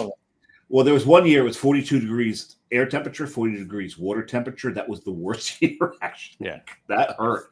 But no, there was this one year, it was the ambient temperature was the air temperature was 19 degrees. The water temperature was about 35. And we not only did we rescind the rule that if you didn't go under, you didn't go in, we rescinded the rule that you actually have to go in. It's like if you don't want to go in, because we're talking life threatening here now. So we rescinded that rule. But usually, if you didn't go under, we're going to make you go under. One way or another, you're going under. Yeah, because remember, the ocean can get lower than freezing because there's salt in the water. Yes, it can. Right.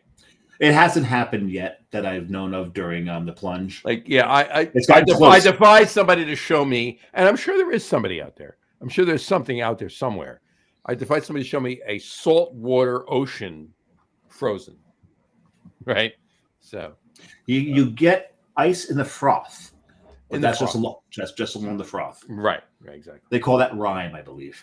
Mm, It's called rime. Or is it? Or is that just a spread? Spray freezing. That's right. spray freezing is right. Yeah, That's right. Yeah. So now we're talking about salt water, and Dave lives in Salt Lake City. So Exactly. Yeah. you guys ever do polar bear plunges into the Salt Lake? Not Salt Lake, no. And Salt Lake's like dying right now. There's a people are trying to conserve it because we're trying to dry up Salt Lake for some reason. We're pulling too much water from it. Really? There's a whole thing where Salt Lake might not be a thing in the near future. Is that right? It'll be. Oh, yeah. It's going to be like the Bonneville Salt Flats, where people Yeah, will it's be racing salt cars across it. Yeah, So they're going to basically. change the name of Salt Lake City to Salt Flat City. Salt Flat City. Yeah, Oh, Salty geez. City. Yeah, That's it's- Salty Sand City. yeah. Salt Mormon City. Right. Salty Mormon City. Salty Mormons. They can get salty. Salty Pinball City. God damn. Salty Pinball City. Pinball City. It's not there, man. Anyway. All right. Hey, I think it's time for our top three. What do you think? Let's do it. Yeah, let's go. Tonight's top three, as we all know, and we don't have to explain it to Dave because he's been on the show before, but yesterday, we'll say this. Yesterday was was National Cheese Day. A day near and dear to my heart because I love I cheese. love cheese. There's not many more things, and there are a few, but there's not many more things above cheese for me. So tonight's top three list is top three favorite cheeses. top 3 favorite cheeses. Dave, not Samurai. David Jimenez. What are your top 3 favorite cheeses? There you go. I'm sorry with from the bottom to the top, but my number 3, because I'm Mexican, I love Mexican blend cheese. Anything Mexican blend. Describe what you mean by Mexican blend. Sometimes they put a spicier cheese, like I think it's pretty stereotypical, but they put a Monterey Jack with like a cheddar, or a Monterey Jack with a white cheese, but they like to treat some type of spicier cheese with a Jack and cheddar, or Jack and Colby, or Jack and like a taco blend. Yeah, taco exactly. blend. Yeah, Perfect. Yeah. So Mexican blend, obviously, and then there's a girl named Brie. I love anything Brie. Love it. Now, is there a specific girl named Brie, or just a girl? Any girl named Brie. Any girl named Brie, right? Brie. So, and then number 1 has to be my wife, the big cheese. Oh, someone just got a lot of points. I know my place, gentlemen. Happy wife. All happy right. life. There you go. Oh, I got to type sucker. Hold on one second. No, don't No, I'm kidding. don't do that. I'm kidding. Never mind. All right. Samurai, what are yours? I've got one honorable mention, and that is Manchego. Of course you do. What is it? Manchego. Manchego. Love Manchego. I love that little tartness that Manchego's got. It's like it looks completely harmless, and you take one bite of the little tart, there's a little bite to it, and love Manchego. But my number 3, I love Fontina. Fontina's fantastic. It's just I love the way Fontina melts. I love it in a French crepe, a cheese crepe with Fontina. It's just Fontina and ham in a croissant. It's just love that flavor. Just love Fontina. Number 2, and I don't mean to one-up you here, Dave, on the Mexican, but cotija is one of my favorite cheeses. Oh yeah. Oh my God! It's anytime that we're going to do tacos in the house, I got to go get cotija. You have to. And I put that in one of those like grinders, one of those hand shredders, and just put that all over my tacos until you can't see the damn taco anymore. Wise man. Love cotija. Hey, we've been saying it the whole entire show. It's not just a hat rack. Not just that. But my number 1, this goes, you say you're starting to get into everything Italian. Gorgonzola. Really? I absolutely love funky cheeses, and there's some gorgonzolas that I think are made like more towards the American palate, which are just a little bland for me. It's those really funky, creamy gorgonzolas, or a buttermilk, crumbly gorgonzola even. But gorgonzola, love it, absolutely love it. Very nice. Very nice. Very nice. Hold on. Here. He's typing all this stuff in. I am. I just trying to remember how to spell gorgonzola. Oh no, that's spelt already. It's all good. It's all good. What are you doing? Did you forget your 3? Were you changing your 3? Or? I'm adjusting a couple of things because of what was already said. So here we go. All right. You're gonna say my wife too? I had that as my number 2. That's bullshit. Right. We'll talk to her. It's like, John, you probably don't want to visit Salt Lake City anytime soon. Redacted. Remember, he's Mexican. Yeah, that's true. All right. So my number honorable mention. There you go. My honorable mention. I have one. Is Colby actually?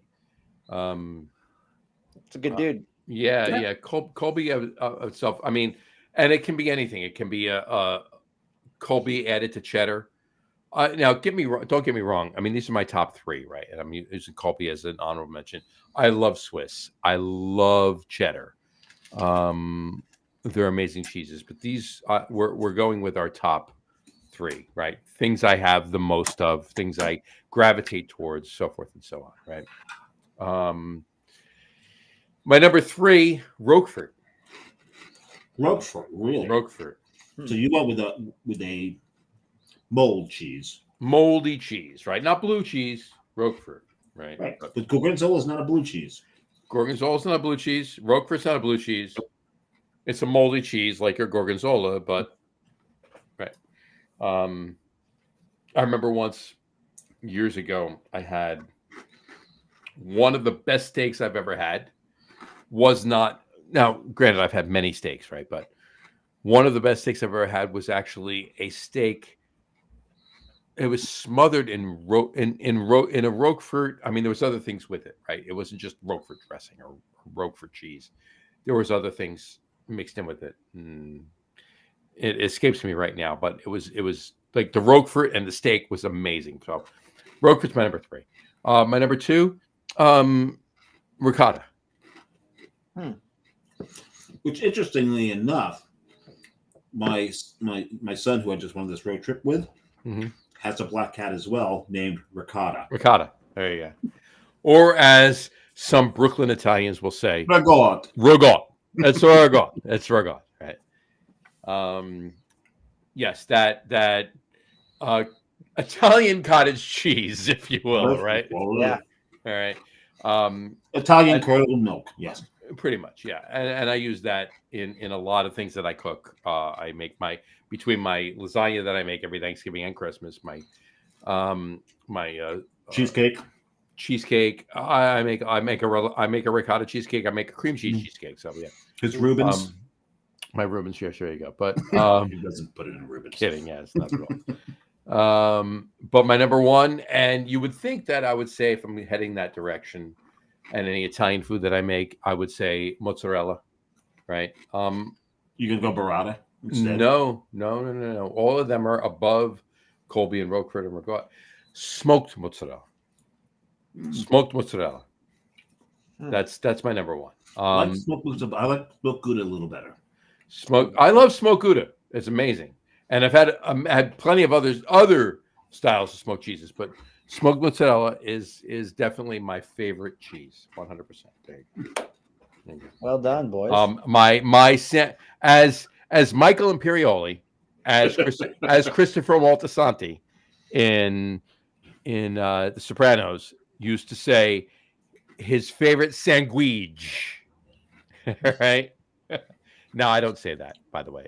I say sandwich. Right? But his favorite sandwich, all right, is my favorite sandwich. My favorite Italian sandwich, if you will, is mortadella with pistachios, hot supersata. All right, smoked mozzarella, and sautéed roasted peppers. Interesting. That's my What kind favorite of bread? That is my favorite sandwich. You just asked what kind of bread. What kind of bread? Oh, semolina, crusty Italian semolina bread. Yeah, making me hungry. Tell you what. I'll eat that. If somebody made that sandwich, I'd eat it every day. So Dave, it would be a very bad thing, but I could eat it every day. Come out to New Jersey, bring your wife. We'll feed you. We'll feed you well. We'll feed you. I'll take you up We'll on give you that. the best beer. We'll feed you. Yes. Plan a trip. I got to get Jess and I got to get out there. I know Dave and Carrie got to get back out there, but you got to get out here too because there's a bunch of places you need to go. And we'll she feed wants you to while go you're to here. New York so bad. So if I'm in New York, I'll obviously 2 birds, 1 stone. We'll feed you in New York too. We'll I take you can to walk places. right over there, open that window, and I can see Liberty Tower. from He's a where I lot am. closer to New York, but we're both in New York a lot. I'm a So short. take- I'm a short bus ride. I'm an into hour. Jersey. I'm an hour drive, or I'm an hour drive or an hour train ride. Well, it depends on when I leave too. If I leave at the wrong time, I'm a 3-hour drive. But that's Damn. yeah, Yeah, you get to New York, you let us know. Absolutely. you do. And, Yeah, and we got to get you out to Brooklyn. 100%. And my wife would die. She would love that. Brooklyn is where the food and the beer is. Yeah. And Brooklyn is where the food and the beer is. There's a lot of places that you could do both of those in Manhattan too, but Brooklyn is where it's at. And I do have to say, Jess and I, with Mike and Lauren, and Dave, I know you know Mike and Lauren. I know them. Yeah. We were just in Queens. Well, we were in Queens, but we were just in the Bronx prior to Queens the same day, a few weeks ago, and we went to Arthur Avenue Oh boy. in the Bronx. Yeah, and that's Little Italy in the Bronx. And just on the edge of that is some of the best Greek food you're going to have in this country. Yeah, and Astoria too. It's same thing. Yeah. Mhm. So yeah, it was. Deal sold. We'll take you where you need to go. Let's Oh. put it that way. Yeah, I love it. So, what's on the docket, if you will? What's coming up for Ketos this year? The rest of the year. This year we're trying to lean into making a kind of like so in Utah and the TTB. This is a little fun fact I'll leave you guys with. The TTB sees sake as brewed as a beer. They see it as brewed. Mm-hmm. Right. They tax it as a wine. So if you really look into it, anything that has 50%, 51% or more barley is considered a beer, but you can use 100% adjuncts. So I could use seltzers. Craft breweries usually make seltzers with corn sugar. That's 100% corn. You can call that a seltzer by a brewery. So we're trying to push the envelope, and we are going to make a 100% rice beer, and it's going to be inoculated like you would make sake, but it's not going to be sake. But we're going to call it a sparkling rice beverage, and see how it goes. Perfect. That sounds amazing. I love the TTB. In New Jersey, like we register a New England IPA. It can't be a New England IPA. It has to be a New England style IPA because New Jersey is not New England, right? If we do a Berliner Weiss, we can't say it's a Berliner Weiss. We have to say it's a Berliner style Weiss, if you will. Because we're not in Berlin, right? Yeah. I mean, that's what it is, right? But the thing I love the most is we brewed a Vienna lager, okay? And we had to call it a Vienna style lager because we didn't brew it in Austria. Yeah. Okay. Vienna refers to the malt used to brew the beer, not the town it was brewed in. And the TTB doesn't get that. So they never will. And they never will. So no. I love that. Government agency. Yeah. And so Utah, they don't know what beer is. So you have to be very clear. Because if I say I'm making a rice beverage, Utah will be like, oh, that sounds really cool. TTB is the one I'm going to jump the hoops through. But according to the state of Utah, they say, how do you read the rules? Well, this is how I read the rules. So there you go. There you go. So that's and then we have World Beer Cup coming up in March. And so we're going to see if we can take that coffee beer and that blonde and that pale back and see if it was a one-time kind of deal or we did some damage with it. So we're going to try. Obviously, we got some great feedback from the judges. So we're going to fine-tune those beers and send them back out and see if you're going to fine-tune a gold medal award-winning GA. Always fine-tune. There's always fine-tuning. There's always, malt's always changing, different suppliers of malts. There's always hops changing, fermentation techniques and cellaring techniques. There's always something you can find. You just proved to every one of our listeners that you're a brewer. Yeah, no, that's 100% right. But I mean, he's an artist. And I'm going to tell you why he's an artist, right? The true brewers are artists. Absolutely. Now I'm going to tell you why, right? I mean, I used to produce music, right? I mean, you can sit and you can produce a song. You can overproduce a song, right? But you can produce a song, and if you think you have it perfect, 2 weeks later you listen to it. Shit, I should have done this differently, right? Same damn thing applies to art. Same thing applies to graphics. Any of that. Same thing applies to brewing and food and everything else. Everything. There's always room for change. There's always room for improvement. Always room for tweaking. If you're not growing, you're dying. It's when knowledge increases, behavior changes, and that's you have to keep pushing the limits. Absolutely, 100%. Yes, I sit here and I produce gas. And do you try to perfect it? That's the question. I try to perfect it. All right. There you go. No, but go back to what Dave said. He's absolutely right. Knowledge. When knowledge increases, behavior changes. Yeah. Right. And that's the thing. And I stress to a lot of people, travel the world, and your mind will open. 100%. Yeah. 100%. Your mind will open when you see that your little microcosm of life is not everything that is not everything, and you'll start to understand that people are different, and that's a damn good thing.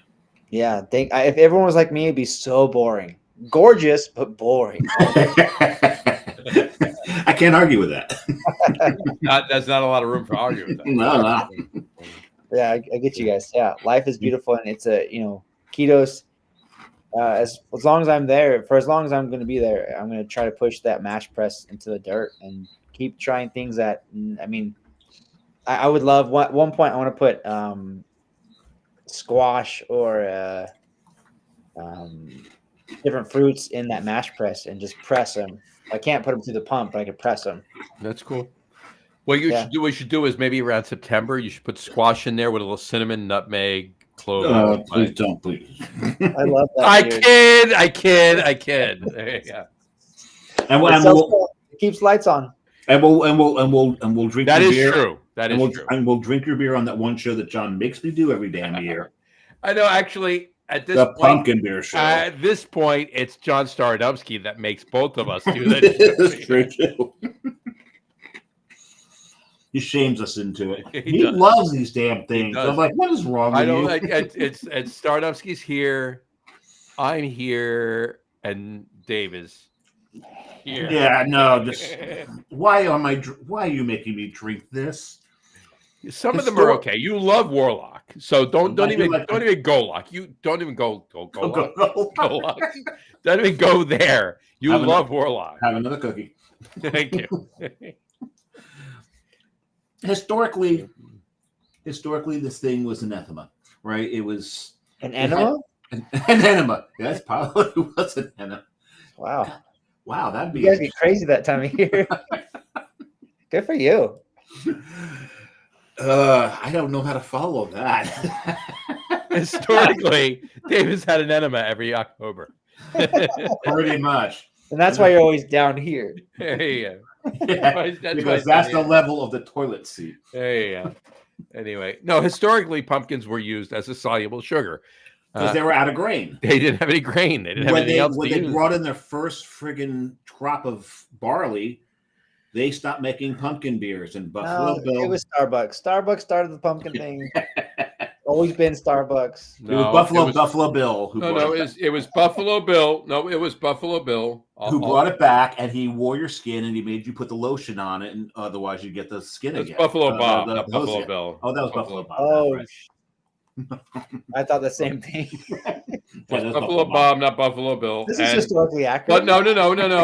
It was two. Hold on. It was two things. Now Buffalo Bill started it, but it was Starbucks and this guy. That guy right there. That guy right there. No, you got the wrong guy. You got the wrong guy. Not me, Jim Cook. No. It was Sam Calagione. No. It was Jim Cook. Jim Cook started it. Calagione perfected it, I think. Well, Calagione perfected it. Right. I think Calagione is the one who actually. Really they're in bed together and they own the same company, so it's Oh, and John. Oh, you're not going to put that picture up? Well, no, I'll just say of them in bed together because. Well, no, that picture that I took, John picture I was just showed invited into the room. I was actually. No, but also Calagione is responsible for the seasonal creep of pumpkin. No. Jim Cook is responsible 100% for the seasonal creep. Oh, 100%. That was him? Oh, yeah. No. What is pumpkin beer? 100%. Sam Calagione does not release Dogfish Head Pumpkin until late August, right around close to September. Jim Cook, like early July, he's got his pumpkin ready to go. Yeah. Jim Cook's responsible. But Starbucks does it right. September through November. That's it.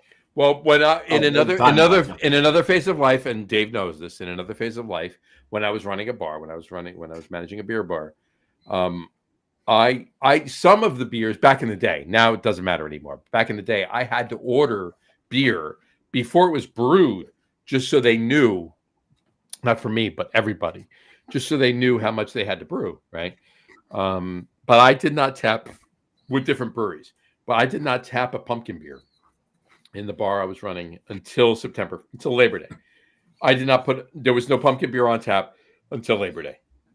And then from then on, it was on until Halloween-ish, like within a week after. Well, I've been seeing historically for ketos anyway, about that first full week in November, it just almost dies. Mm. But I like to keep mine on until through Thanksgiving and then pull it. And then the winter beer goes on, whatever. That's the way it should be done. Well, that's what I did too. Like in the beginning, after Halloween, whatever was left, I didn't I spray not pour it. Like I made the transition, right? So whenever the pumpkins ran out, they ran out. Whenever and as they ran out, the winter beers were going on. So gotcha. And it was from the time frame was definitely from Halloween through. I wish it was a hard pull though, like November 1st, gone. Yeah. Well, that'd be good. And a couple of times it worked too. A couple of times there was maybe one line on for a couple more days around November 1st, right? But sometimes it was, sometimes it was all the way, or at least a couple of weeks into November. But I'll tell you this: there are some pumpkin ales that they work on Thanksgiving, because to me Thanksgiving is a meld of fall beers. I know you at some point you had to pee. I know you did. But to me, Thanksgiving is a meld of fall beers and winter beers. You're talking about the old ales. Like that's the time I bring those out. The bigger, right? The bigger, stronger beers, right? Exactly. Yeah. But so it's a nice blend of the two, right? You still have the fall beers leading up to Thanksgiving. You get past Thanksgiving weekend, nobody wants a fall beer. No one does, and it's weird. But you can still have one leading up. Clearly the percentage of what you want to drink is leaning more towards winter beers and Christmas ales and so forth and so on as you get closer to Thanksgiving. But you can still have a full beer up through Thanksgiving and Thanksgiving weekend. But once you get past Thanksgiving weekend, nobody wants a full beer. I see the same thing with like Martins and Oktoberfest style beers where. Right. Come Thanksgiving, you still have one on tap. It's not going anywhere, and I don't know why. Nobody's drinking it. Yeah. They're delicious. They're fantastic. Yeah, and they're fantastic beers, but everybody wants what's, cool, what's new, whatever. Going back to you owning or working at the bar, is you saw the trends and you got where it's going and all. I get it. I totally get it, but. As a beer maker, I just want a Pilsner on at all times. Oh, 100%. Always. Lager on at all times. Yeah, but that's me. That's you. That's Dave. That's right. People in the industry, right? Well, they're wrong. We're right. We're right. We're right. Yeah. Absolutely. Well, you're seeing a lot more people are, especially I'll say it because there's that age thing where you get more around mine and John's age where we've drank everything. We're burnt down on the IPAs, and we're getting back to those nice crisp styles, but we want something different as well, like a Fonio beer, right? But I had to do that for the audio portion of the show because 100%. Dave was holding the can up. Anybody just listening to the audio podcast, Dave was holding the Fonio can up. Yeah. So but it's gotten to the point where now I just want something nice and crisp that I can sit back, enjoy. That's not going to challenge me too much. Okay. There's a statement in there, just drink your fucking beer. Yeah. And every now and then, I just want a fucking beer. Yeah, it's a quick story about beer judging with my coworkers in Idaho in June. And we were judging. And you get in the habit of judging, 50, 70 beers in a whole day. Oof. I remember we were all done. I don't think I've quite done that many, but I've done a few. Yeah, you're done, and then someone brought us a beer, and my buddy's looking at my coworker. He's looking at the beer. I'm doing this the whole and he looks at me like, just drink the fucking beer. and I forgot. So sometimes, even my glass of water, I'll catch myself. I've done that. Just drink. Just be. I have done that where I have. Hold on. Ooh, notes of chlorine. Notes of hydrogen. Oh, there's some oxygen here as well. Well, I got more hydrogen. I got double the hydrogen than I do the oxygen. So it's well balanced. It's very balanced. Yeah, Yeah, I've caught myself doing that. I do that in my coffee every now and then, but I am a coffee snob, so there's a reason I do that. I want to get the aromas from the coffee. Because God, what smells better than coffee brewing in the morning? Nothing smells better Except for bacon frying. Oh well, you said brewing. You didn't say frying. No, what smells? No, I said what smells better than coffee brewing in the morning? Bacon frying. Bacon frying. Bacon frying. Yeah, you know what? That smells like victory. And I will say this right now, just based on that, I will be frying bacon tomorrow morning because I do have bacon to fry tomorrow morning, and it's already been planned. We are having bacon with whatever breakfast we have early, 7:30 tomorrow morning. I'm glad that you have a plan. I have a breakfast plan and tomorrow. I'm glad that you. And I'm going to tell you why. I'm going to tell you why. There's a reason. There's a reason. Other than the fact that you have bacon. Just the two of us, right? So I fried a half a pound of bacon. I bought a pound of bacon on Saturday. I fried a half a pound on Sunday. It's been 3 days since. I don't want to let it go any longer. I don't want the bacon to wind up being garbage, right? So, because I put the other half in a Ziploc bag in the fridge. It's been 3 days. It's being cooked. Yeah. So you broke. So you. Yeah, it's just the two of us. I'm not cooking the whole pound. We're not. I was going to say because bacon does not come in resealable packages, therefore, it's one serving. Well, right, but since it's just the two of us, not just a half. No, you're 100% right. But when it's just the two of us, I fry half. I keep saying brew. I keep thinking brew. I should say. I fry half of it, and then I take the rest, and I put it in the Ziploc bag. I take all the air out. And I put it in the. But 3 days. 3 days is my backs.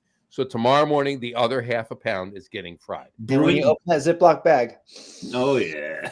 Mm-hmm. Brewing bacon is the next show, John. Brewing. I would love to brew bacon. Well, you take the mash press. It's the now you're thinking. Now you know what? I'm flying to Salt Lake. We're brewing a bacon beer, and we're putting. But the next show is the Rauch beer show, and that's brewing bacon. Bacon. Sure. This is very. Now that's what's the hot dog? A Lichtenheiner. A Lichtenheiner. Oh, I love Lichtenheiners. Oh, the hot dog water beer. That's what it is. The hot dog. Dave loves. I like Lichtenheiners. I don't love Lichtenheiners. I like Lichtenheiners. Dave loves Lichtenheiners. A Lichtenheiner to me smells like walking into an Italian deli. It smells like cheese and meat. German beer, but it smells like an Italian deli. Because it smells like cheese and meat. They're close, I mean, they're not far. But just remember tomorrow, John, when you do it, when you make your bacon, it's Southern Food Day tomorrow. Tomorrow's Southern Food Day. It's also National Hot Sauce Day tomorrow. So I need to put some jalapenos and some andouille sausage in with my bacon. Yeah. Absolutely, and just smother. It's not a bad idea, actually, to be honest with you. There you go. Actually, just make bacon grits. You know what? And what we were talking about grits? When we were talking about grits before, and here comes the phony grits. There you go. We were talking about grits before. I said I want shrimp in my grits. I want andouille sausage in with those grits. There you go. Andouille's a special thing. Oh, and then there's boudin. I did not have any boudin when I was in friggin' New Orleans. And I'm pissed off. That's a shame. Shame on you. I'm pissed at myself. I'm pissed at myself for that. That's a fail. It's a big fail. But yeah, the shrimp and grits with andouille sausage is, I mean, game changer. I mean, yeah, I've. This is not a lie. I have been to a place that offered shrimp and grits with andouille sausage, and I've ordered as an appetizer. Right, I've ordered 2 orders of them as my main course, as like not the appetizer. Just give me 2 of them. It's called doing it right. Right, exactly. That's what that is. So there you go. All right. On that note, anything coming up? John's hungry now. Well, no, I'm getting there. We need to talk. We need to talk to Dave for a couple of minutes when we're finished. But anything coming up on for Ketos throughout the year? Or anything that's like an events calendar been planned already, events wise, releases wise. We every year we do a St. Patrick's Day beer, so we do we put spirulina in there, so it's kind of a more algae and then we Yep. put glitter in there. So we do that one. It sells really well. Glitter and green. I like it. Glitter green beer. It has like this cosmic effect, and then we Just make let the everybody know too. You're talking about like edible glitter, not just correct. Yeah, Right, right. yeah. Not hooker, not dancer glitter. Just That was glitter. the '90s. We don't do that anymore. No. And then for Pride, we have one called the Big Gay Ale, and so we always do that. It has like Love it. Love it. That's great. Oh, that's Beer- great. well, Let me yeah, see that glass Love again, Dave. The terrapin glass. Love is Love love. is love. Love There is you love. go. Love is love. And then we have a really cool idea for dark Mexican lager and a tropical haze with experimental T19 hops, or 1019, excuse me. And so we're gonna do that again. 1019. I love 1019. 1019 or 1019 is amazing. Is it amazing? so we're gonna do something with that. And then I haven't thought past June, to be honest with you. That's I kind of like going 6 It's months. at a time. January. That's fine. So is Yeah. the dark Mexican lager for Cinco de Mayo or? So I am trying to push into. You said a Finnish brewery doing things that aren't finished. So in the realm Love of it. things, I'm trying really hard to do a dark Mexican lager, but I would like to do a dark rice lager. I want rice in there. I got corn and rice, but it's gonna be really difficult. So we're messing with different ideas of doing more corn and rice. We try to cerveza with more than 20% corn, blue corn. But if it's cerveza, you're putting maize in it. Yeah, but we want to fuck with the rice, like make it a rice lager, but call it a dark Mexican rice lager. If that makes sense. That's not that. So Mexican Japanese fusion style done by a Finnish brewery. Brewed by a Mexican brewer. Yeah. And my coworker's Irish, so it's like, Oh, that just makes it even more amazing. Yeah. Welcome to the United Nations. That's what yeah. we said before. But, and we don't brew normally. We brew with the mash press. So There you go. You gotta love it. Well, you heard what an Irish comedian said. He's like, if you do your DNA and Irish doesn't come back, that's a false negative. Because we have shagged our ways into everybody's family tree. There you go. sounds very loud. Love that comedian. Quick comment from YouTube. Our YouTube feed. Chairbug 3400. Holy shit. The Beer Samurai, Jersey Johnny, and Big Dave, the Oklahoma Tickler, all in one place. I don't understand the Oklahoma Tickler. I'm a huge Oklahoma Sooners fan. Big Dave, the Oklahoma Tickler. Do you know Chairbug 3400? So No idea. there you It go. sounds awesome. Sounds like a pedo name, I guess. Are you the Oklahoma Tickler? That's what I want to know. we call in Utah. We call them the Diddlers. Yeah. And what list are you on? A Finnish Mexican. But I mean, was he just saying was the three of us the Oklahoma Tickler, or just you are the Oklahoma Tickler? Yeah, I don't know which one. I'm not It looks sure. like I'm the Oklahoma Tickler. When was the last time you were in Oklahoma? I've never been to Oklahoma. Actually. There you I'm go. probably the only one of the three of us that have As far as Oklahoma. you guys know, I've never been to Oklahoma. And neither have I. Actually, I'm the only one of the three of us that probably has Oklahoma roots. That's where my grandfather's from. Hmm. There you go. He was from White Eagle Reservation in Oklahoma. Which is why you're a Sooner fan. That's why I'm a Sooner fan. Yep, Yeah, for better or worse. exactly. Lately, it's been worse until Exactly. we spanked the crap out of Alabama this year. That was awesome. This is true. This is true. But Ohio is the national champion. Ohio State is Ohio State, the Ohio Ohio State. State. University. yeah, Yes. it's the national champion. So Yeah, I was actually rooting for. I usually don't root for the Irish, but I was rooting for the. I was rooting for the Irish too. I was. The whole country was rooting for the Irish, except for unless you lived in Ohio. Mhm. Yep. Yeah. But all right, Dave, Super Bowl. Who you want? Who do I want? Yeah. Or who do I think's going to win? Both. All right, so Taylor Swift will win. Because we're clearly probably all on the same page, and we know who we want, and we know who's going to We win. know who's going to win. Taylor Swift and her groupies will win. Yeah.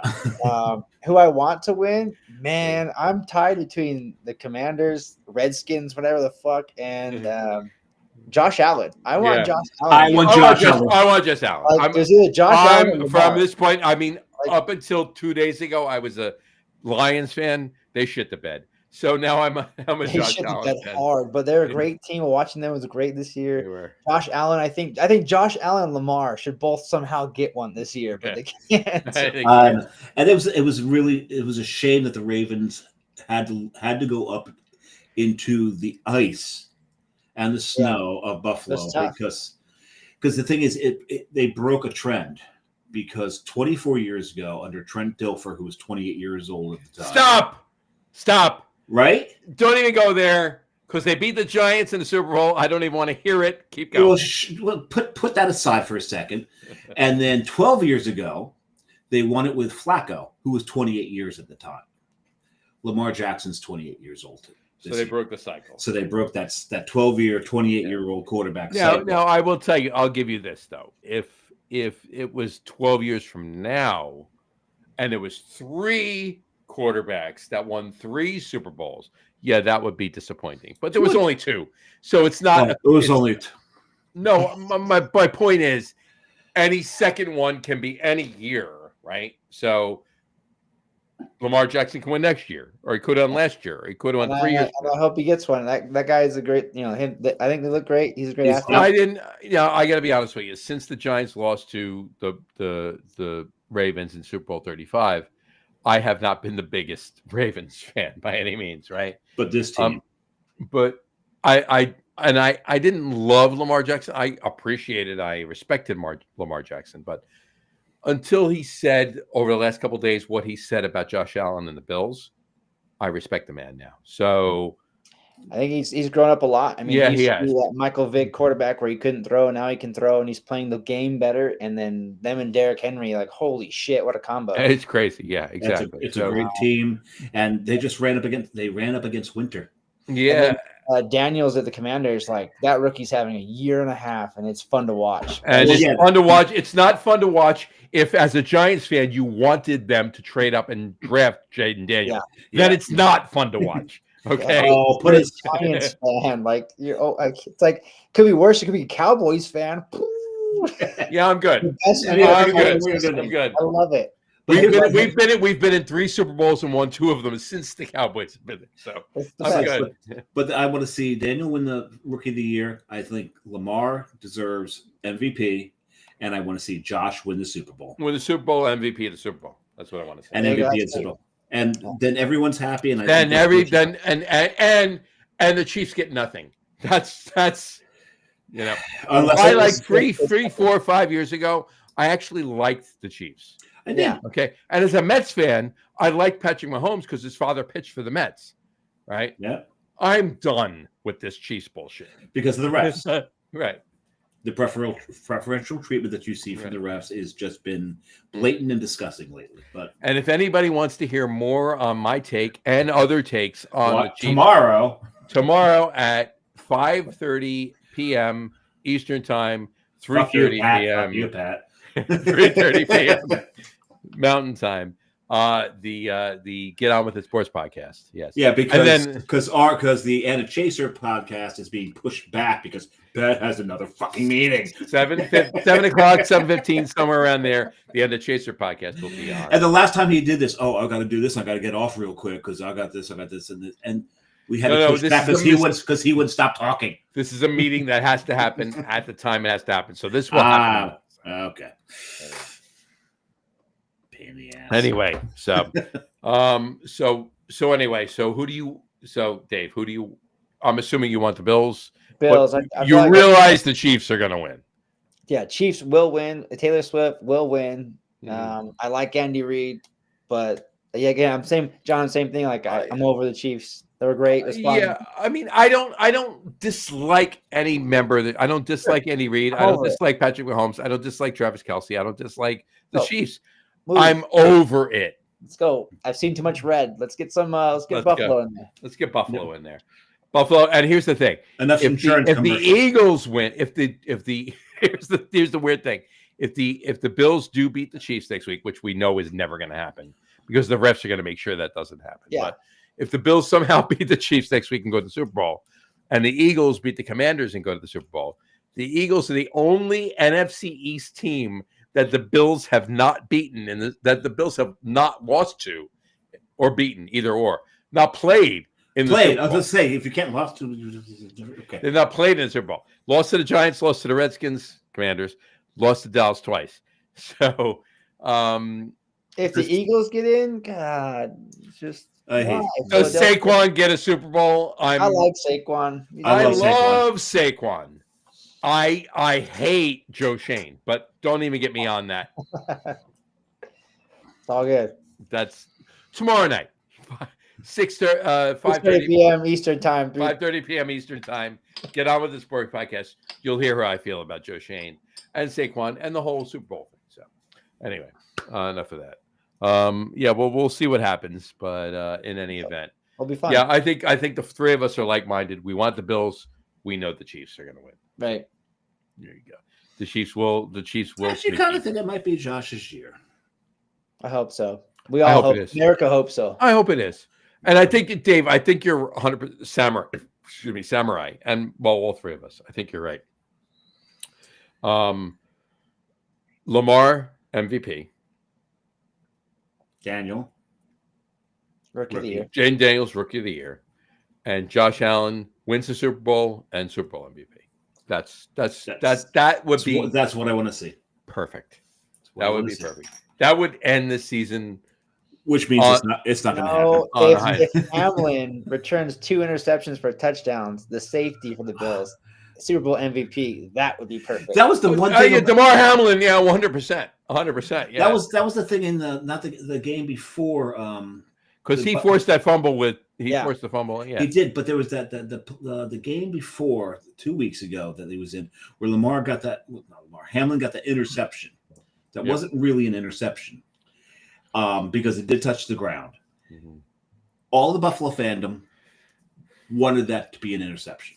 Mm-hmm. The other team's fandom wanted to be an interception because it would have been worse ground position, field position. Right. It would have been worse field position for them. And the Bills were like, we don't care if it's worse field position. Hamlin got an interception in a playoff game. So Yeah, that would be fine. that's how much that fan base loves that. Well, Yeah, and I like that fan base. A Yeah. Philadelphia fan base. Oh God, they're just okay. So I heard something on the internet. New reality, an idea for reality show. You take an MMA fighter, you put him in the jersey of the team that a Philadelphia team is playing, and put him in the stands Oh boy. and film it. I would watch that show. Yeah, with the Raiders, Cowboys. Yeah. It doesn't matter. It doesn't matter. Yeah, That'd be amazing. it would be. I would pay for that. Yes. Well, you saw that the one guy that was making those mean comments to that one girl. Yeah, he's banned. He's banned from any Eagles games, and he got fired from his job. Got fired from his job, Oh. and the Yankees fans that interfered with that one I saw play, that one. The Yankees fans. they are banned from any MLB. MLB, not just Yankee games. MLB and any baseball game. He cannot go to any baseball The game. two of them, Yep. both of them. Then Little League it up. Go to Little League. Be that guy at Little League. Go. Oh God, the Sign guy- up. Yeah, go to Little League and be that. Yeah. Those fucks. Gotta love it. All right. All right. Just a game. We will post the article about the Fonio beer. Yep. Thank Fonio you. beer and obviously the stuff on from Brooklyn and from Carlsberg. Carlsberg as well. And we'll get that up. I like Carl. I do. I do like his Berg too. Spurg. Carl Spurg. Spurg. Carl's I like Carlsberg. Spurg is amazing. So anyway, we'll post that up and we will talk to we'll comment us and we'll comment in on any of those posts or whatever. We got to get the comments to Dave. We'll let that happen. Yeah, if you guys have any questions in the future, let me know. I'm happy to help. Happy to 100%. answer. Yeah. But you guys And have a number. And check out everything that's going on Ketos Brewing. Thank you. But on that note, we will wrap up the show for today. We want to thank everybody for watching. And for those of you just listening to the audio podcast, thank you for listening. Don't forget to visit our website, www.lagerum.com. That's LAGERROM.com. And please remember, like us and follow us on all of our social media, Facebook, Twitter, Instagram, and of course, our YouTube channel. All of them are at The Lager Room. Remember, we go live with the video podcast on Facebook, YouTube, X, and Twitch every Tuesday night around 6:30 p.m. Eastern Time. And for those of you who just want to listen to the audio podcast, I can't speak right. It's those cookies. Can I have one? You Give me one. Want to listen to the audio podcast? You can do so on our audio host Spreaker, as well as don't tempt me. I'll have one of them, as well as iHeartRadio. You can't have Apple just Podcasts. one. I know. Spotify, Odyssey, Audible, Google Podcasts, Amazon Music Podcasts, TuneIn Podcast Addict, Castbox, Deezer, Podchaser, Listen Notes. Pretty much anywhere you can find an audio podcast, you will find the Lager Room Guys Craft Beer Podcast. And if you haven't done so already, please subscribe to one of those feeds, and you will never miss a show. Again, thanks for following along with us. Have a great rest of your week. Have a wonderful weekend. David, thank you so much for coming on. Absolutely. Yes. Anything we get, any questions we get commented into the Facebook page and the website or whatever, we'll let you direct know. them to you. And drink a lot of beer, but drink responsibly. And we will have we'll have our great smoke beer show next week. Make sure you tune in for that. And as well as any with other the legendary John with the legendary John Hall. This week in and Route Beer. Basically, this week in Route Beer show. you think he'll be wearing a bow tie? I don't. He will definitely be wearing. No, it depends.